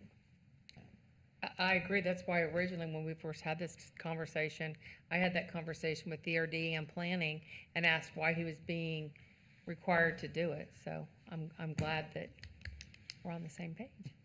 Well, it looks like the Environmental Resources Department is here to answer the question, and I have a couple comments before we move forward. Okay, for the record, Amy Griffin, Environmental Resources Director. So you have a supplemental standard on the books that it spells out what landscaping is required. And so we, as staff, reviewed this project to make sure this project met the minimums that were required of the supplemental standard. I don't know exactly when the supplemental standard was approved, but clearly it was approved subsequent to the other places around it that are not buffered. So this particular site, when Commissioner Townsend brought it up the first time, we worked with the applicant to find out a way to basically come to a compromise. We do have some flexibility in 709040 that allows the Environmental Resources Director to be flexible within reason on things like quantities, sizes, timeframes. So that's what we did. There's an existing berm out there that's 4 foot tall. So we took that into consideration with the 8 foot opaque requirement, and are only, instead of requiring the shrubbery to be planted to be 8 feet tall, we're, incorporating the berm. So the plants are on top of the berm and they need to be 4 feet. When we worked with Rich that he's having difficulty finding 4 foot tall plants, we're like, well, what can you find? He can find 2 foot tall plants. So we put in a condition that you can plant the 2 foot tall plants, and within a certain time frame, they'll grow to 4 feet. We'll, go out there during the landscape inspection and advise, make sure that he meets that. This evening, we found out that he's interested in using eucalyptus trees that are planted out there. And of course, our presumption is that they're trees and they're going to grow into trees. He's interested in using those trees as keeping them maintained as a hedge. The code would not allow him to use those eucalyptus as tree credits, because the code's very clear, 100% of your native 100% of the required trees need to be native. Shrubbery, however, can be a mix of native and non-native as long as it's not invasive. So just this evening, we found out about this. He hadn't requested it. We didn't know he was interested in that. We can do that. We can allow him to use the existing eucalyptus that's out there for the shrubbery, as long as he plants the trees. He's okay with that. We're okay with that. We're good. I think we've been working with him since the beginning to try to find the best way possible to meet the intention and requirements of the supplemental standards. Other than changing the code, that's, No, it was amazing to me, though. And you don't really get the gist of this unless you actually go out there too. It is. It was It's very like, enlightening. it is, just like I kept trying to, even to other people that would talk to me about this, explain to them that, but what we're requiring is not what is needed to do this. And because of the weight of the truck and the material, you're costing people hundreds of thousands of dollars when it's all gonna be busted up and look worse. And when you go out there and you see the operation, how it's ran, and you and Commissioner Zadowski fully are aware of to the west of that, what he's done on this property and the operation he runs, this is state-of-the-art, 5-star. Like, I wish everybody would do business like this. It's amazing. And you're making exactly my point in that, why I argued against the text amendment before, is because the reason some of these things come through is because you have the bad actors. Right. And so to weed out the bad actors, you create the elements in the code to avoid that from happening. And that's exactly part of why this even came through in the beginning. I am going to say, this is very impressive. I mean, the operation is incredible. Your detail, your focus on detail is incredible. I'm glad you brought the video. It's helped me somewhat. I still have some agita on groundwater intrusion, having You have to go see it, Chris, because that was my issue to begin with. But once you saw the process, because they were actually doing it while I was out there, and it wasn't pre-planned. I mean, I think several times we had to cancel it, so it wasn't like he was My big concern is for not, it. again, it's just like I said in the text amendment conversation, I not understand. about this applicant. Right, No, but I the understand thing, that, but it's the this video, process. Franny will tell you, this is nice, but this does not even show No. how it's done. And the other thing is that I understand where you're coming from, Chris, about the water intrusion and stuff, but this is being dyed with organic material. Like at my house, I have sulfur and I have iron in my water, and I have to have a water softener to pull it out. That's part of the dyeing component they use, is the natural component of the iron to dye the mulch. So they're using an all-natural organic base to dye the mulch to begin with out there. So we've completed the public hearing. You've heard from ERD. Mr. Sampson, you're okay with that compromise? Yes, sir. The other thing I want to say is, we do have a DEP permit, and they came out and inspected, a few months back, and the water district. So, if we can get this done, I'll have the whole package. I'll have county approval, DEP, and the water. It was the discharge from the property to the canals, and it ultimately goes to the C-24, so that's another part of my concern. And Mr. Sampson, do you remember what DEP said? How many other companies in St. Lucie County had your permit that you got? The DEP permit, not many. I think they said 0. So, and all the water, just so you know, Chris, it holds on the property. All our swales are designed so it flows down in the sections and it sits and it percolates, and it's been great. Even with all this rain, them trucks loaded are driving right up, dumping, leaving. You don't see any oil film or anything. Everything is done very well there. Well, I hope that everybody else that comes behind you does the same thing, because we're going to hold them to the He could be standard. used If as you an guys are okay with example. that, He could be used as an example. so. This should be the standard. It's taken us a couple of years to put this together and a lot of thought. And I've been in this business 32 years, and I've been to some places where that's a $250,000 truck. It's coming out with a fuel tank ruptured or an oil pan ruptured because there's no consistency anywhere or getting stuck. So I really took everything over past 30 We years. appreciate the effort. We're going to bring it back to the board. We thank you for your Thank you, sir. information. We've done the public hearing. I'm open for a Mr. motion. Chair, move approval. Second. We have a motion and a second, and with the conditions that were added, Correct. with the eucalyptus shrubs, and what was the other one? I don't remember what it was. But we have the conditions in the public hearing. All right, so we have a motion and a second. Any comments or questions on the item? Hearing none, all in favor? Aye. And aye. Congratulations. And largely, again, my aye is because of the amount of effort that has been going on, and I want anything that comes forward in the future to be held to this standard. I agree. All right, so we have the second item, which is the 10C3. Move approval. Second. We have a motion to approve by Townsend, second by Hutchinson. Any comments or questions on the item? Hearing none, all in favor? Aye. Any opposed? Motion passes unanimously. Wow. Okay, we're going to move on to 10A. Mr. McIntyre, or whoever's coming up. Thank you, Barbieri. Mr. Chair. This item relates to Airshade Technologies. It's a proposed settlement agreement.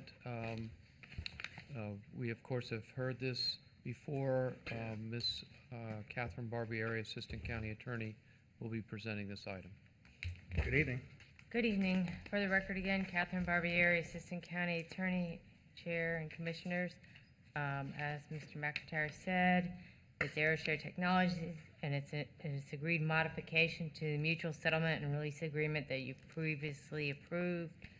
As you're aware, they lease from us out at the airport. There's been some issues with them on building without permits and things like that. We've done code enforcement. We've done civil litigation with them. We reached a settlement agreement. You approved it on April 6, 2021. On April 15th, the Airshare filed for voluntary petition for bankruptcy. The filing of the bankruptcy petition caused there to be an automatic stay of the circuit court proceedings until the bankruptcy case was closed or until the bankruptcy court lifts the stay. On April 16th, the bankruptcy court entered an order authorizing the debtor to continue its operation. So we filed an emergency motion to dismiss the case, but on May 13th, the court granted the debtor's motion for judicial settlement conference.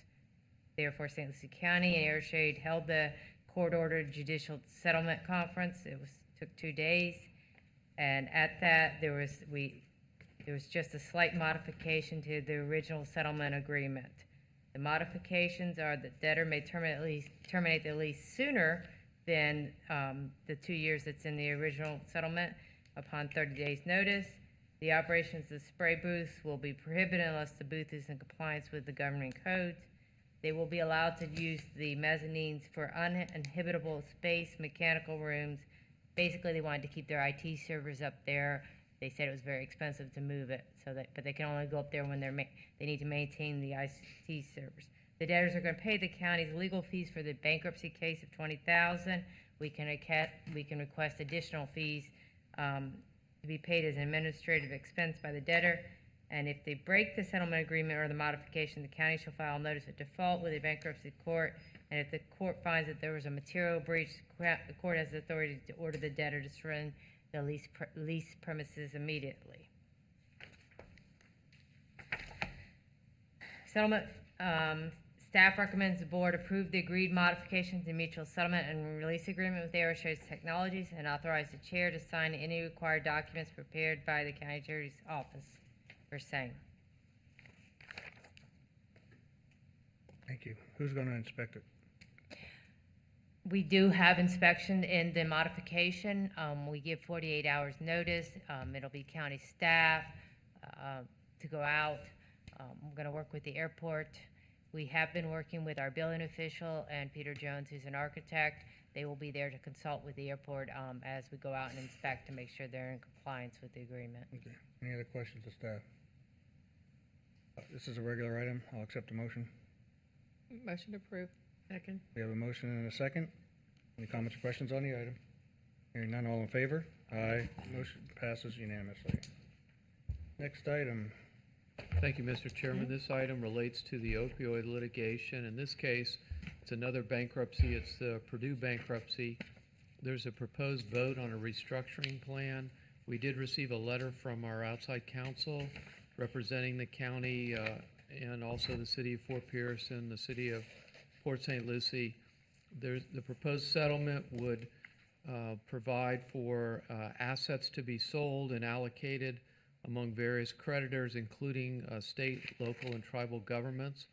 There would be approximately $5 billion allocated amongst those entities.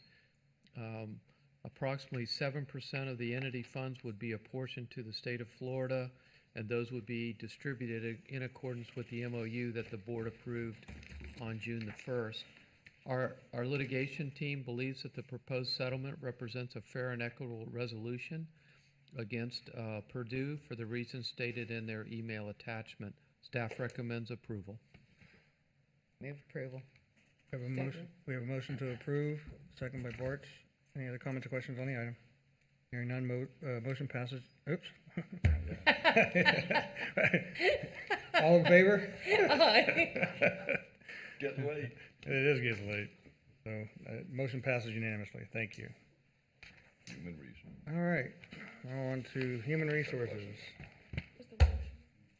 Sorry to keep you waiting all night. We know you saved the best for last. We don't. Oh, there you go. Good answer. Richard, awesome. Welcome. Good evening, Commissioners. For the record, Cara DePasquale, Risk Manager, and with me I have Kathleen Miola from Relation Insurance. So we're here to discuss the transition of our pharmacy benefit manager, which is currently through Prime, which is through Florida Blue, and we're looking to transition to RX Benefits, which is a new pharmacy benefit manager. We did have discussions with you all regarding this transition. If we look at the potential savings that the county could realize, it would be over $500,000, taking in the claims experience from February 2020 to January 2021. There will be a little bit of disruption, but we anticipate trying to get notices out as soon as possible. As soon as you give us the approval, we can start doing all of the file feeds, which will then in turn send out the notices to those that will be negatively impacted. Did I miss anything? There's an appeal process if the individual can't find a like medication. There absolutely is an appeals process. Of course, we try to, the notices that go out do list alternatives. So we do try to have the employees or dependents switch to those medications on the alternate list. If they're not able to take that one, there is an appeals process. For our drugs that are non-covered, they are not covered. We can look as a county into doing one-off exceptions. Of course, as previously discussed, we try to avoid those as those bite into the cost savings. Yeah, and you know, looking at the non-covered listing, there is at least one alternative medication for every drug that is not covered. Oftentimes it's 2 or 3 alternatives. So when the member gets their first notification several months before January 1, they're going to know what drug is affected, what the alternatives are, and be encouraged to talk to their doctor to find out if that other medication is appropriate for them.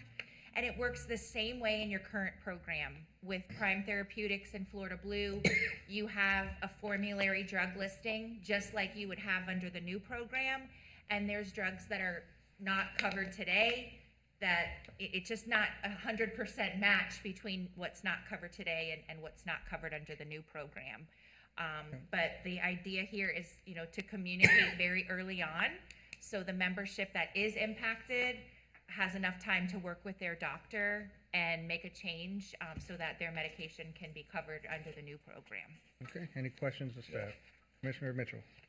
As I told you when we met, I've sat on healthcare plan for 20-something years. I was the chairman of a healthcare plan. When you talk about an appeal process, who sits on that board? Does it come back to us here as a county commission, Yes. or do you have a select group of people that say, no, no, yes, no? It will work similarly to what you have on the medical through Florida Blue.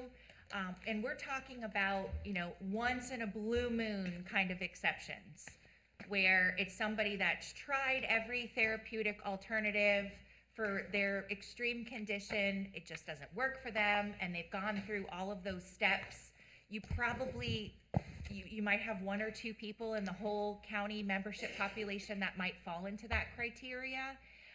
They would first go through RX Benefits, and then it would come back to the county HR, but they'd have to provide supporting medical necessity that shows from their physician what has transpired, and then it would be up to the county to decide whether or not they want to approve that exception. When you say the county, I'm going to ask again, the appeal process, who sits on that board as that appeal process? Who is the ones that determine yes or no? Well, RX Benefits is the first line of defense. Okay. So they're the ones that are gonna say Third yay party. or nay Third after party, they've thank you. reviewed everything. And then if the member is still having difficulty and they still feel like an exception would be warranted, then it would go back to HR. And for the county, currently, it goes through risk management, which is myself. I sign off on any exceptions with Florida Blue. They are very rare, as Kathleen said, but this decision would be in conjunction with our benefits administrator, Kate Hartman, as well as Assistant Director Chanel Tomlin. So it's not just one person throwing the gavel down. It's a conjunction of all three. And I think, just kind of running through the numbers, we have 72 members that are going to have a drug going from covered to non-covered that are really going to need to make a change. And, they're likely none of those 72 would warrant an exception, maybe one or two. So exceptions are Tell that to them. Yes, Tell I'm that sorry. to them. Tell that to them. No, that's why I'm telling you, because, full disclosure is that, exceptions are only if they've tried all of those other therapeutic medications and they haven't worked. Mr. Chair, Commissioner. it's also my understanding that the pharmaceutical companies will pick up these people and they give them the medicine because there's like scholarships available for residents, patients, that can't get it through insurance. So they submit an application with the pharmaceutical company, and the pharmaceutical company covers that drug. And I know people that have actually done that on the macular degeneration stuff, especially because those were expensive and they weren't covered. And so their insurance company went straight to the pharmaceutical company and they get it. Is that going to be included in this? Yeah, so, with any formulary, whether it be Prime, Express Scripts, CVS, whoever it is, they are all going to have a listing of excluded medications. Every single one of them is going to have a list of exclusions. The thing is that when you transition from one prescription manager to another, that list doesn't 100% match up. So the patient always has the option to get whatever medication their doctor directs them to. The insurance is just letting them know whether or not it's going to be covered under the insurance program. And if it's not covered and they choose to continue to get that medication, they can use the manufacturer programs you're referring to. There are also other things like GoodRx is a good example that people without insurance can use to get some discounted fees and things. So there's a lot of options outside of the insurance program. It would just be that particular medication, is not going to be covered here, but we're not telling them they can't get it. It's just a matter of whether or not it's going to be covered under the program, just like it is today with Prime. Because the program Our plan right now has it. does that. Right, correct. There's a lot of meds from firsthand experience Robbie couldn't get covered. Mm-hmm. And I understand you get deeper discounts and you make changes. We're here to save money for our taxpayers. Yeah, that's what and for drives our the, citizens. 600 And plus. I get all that. Yeah. I'm just saying, I can guarantee you there's gonna be disruptions and you can have, say one or two, I can guarantee, I'll bet you an iced tea this summer that there's gonna be more than one or two. Yeah, my That's the comment was, nature of it. I think every one of the 72 will ask for the exception, but as far as what will actually be warranted to be approved is a very small fragment of that. Yeah, and the fact is every time we've made a change in any kind of benefit program, there's disruption. Always. It's just change is change. There's nothing more constant than change.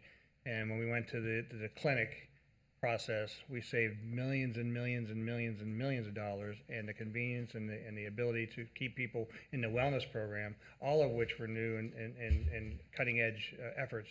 And the savings to the taxpayers was huge. And the other side of that is it's the savings that we can provide can go to salaries. I think I've heard a commissioner say at least one time, you can't eat benefits.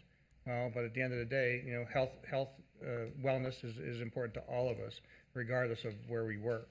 But continuing to make strides and reducing the cost to the taxpayers through these programs, I think we all have an opportunity to do just that. With that said, if there are any other questions, I'll entertain a motion. So moved. Second. We have a motion, Mitchell, second by Bart. Any comments or questions on the item? Hearing none. All in favor? Aye. Any opposed? Motion passes unanimously. Thank you very much. Thank for you. your time. Thanks for hanging with us.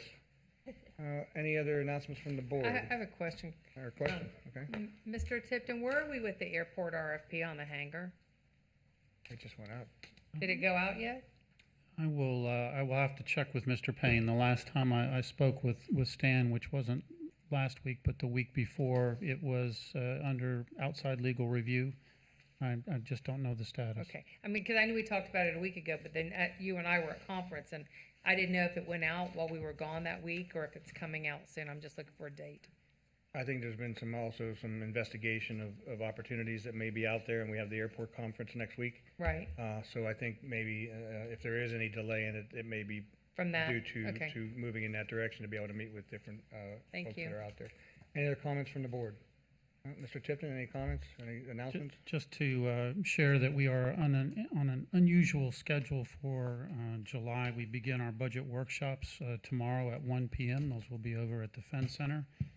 And that'll be on the 7th of July, the 8th, the 9th, the 12th, and the 13th. 13th is also our informal date, and so we will have an informal meeting as well. And then our next regular meeting will be the 27th of July, and that meeting is at 2 p.m. Summertime. All right, well, everyone be safe. If the weather moves our direction, just know it's there. We've been through this before. Thank you, everybody. We are adjourned.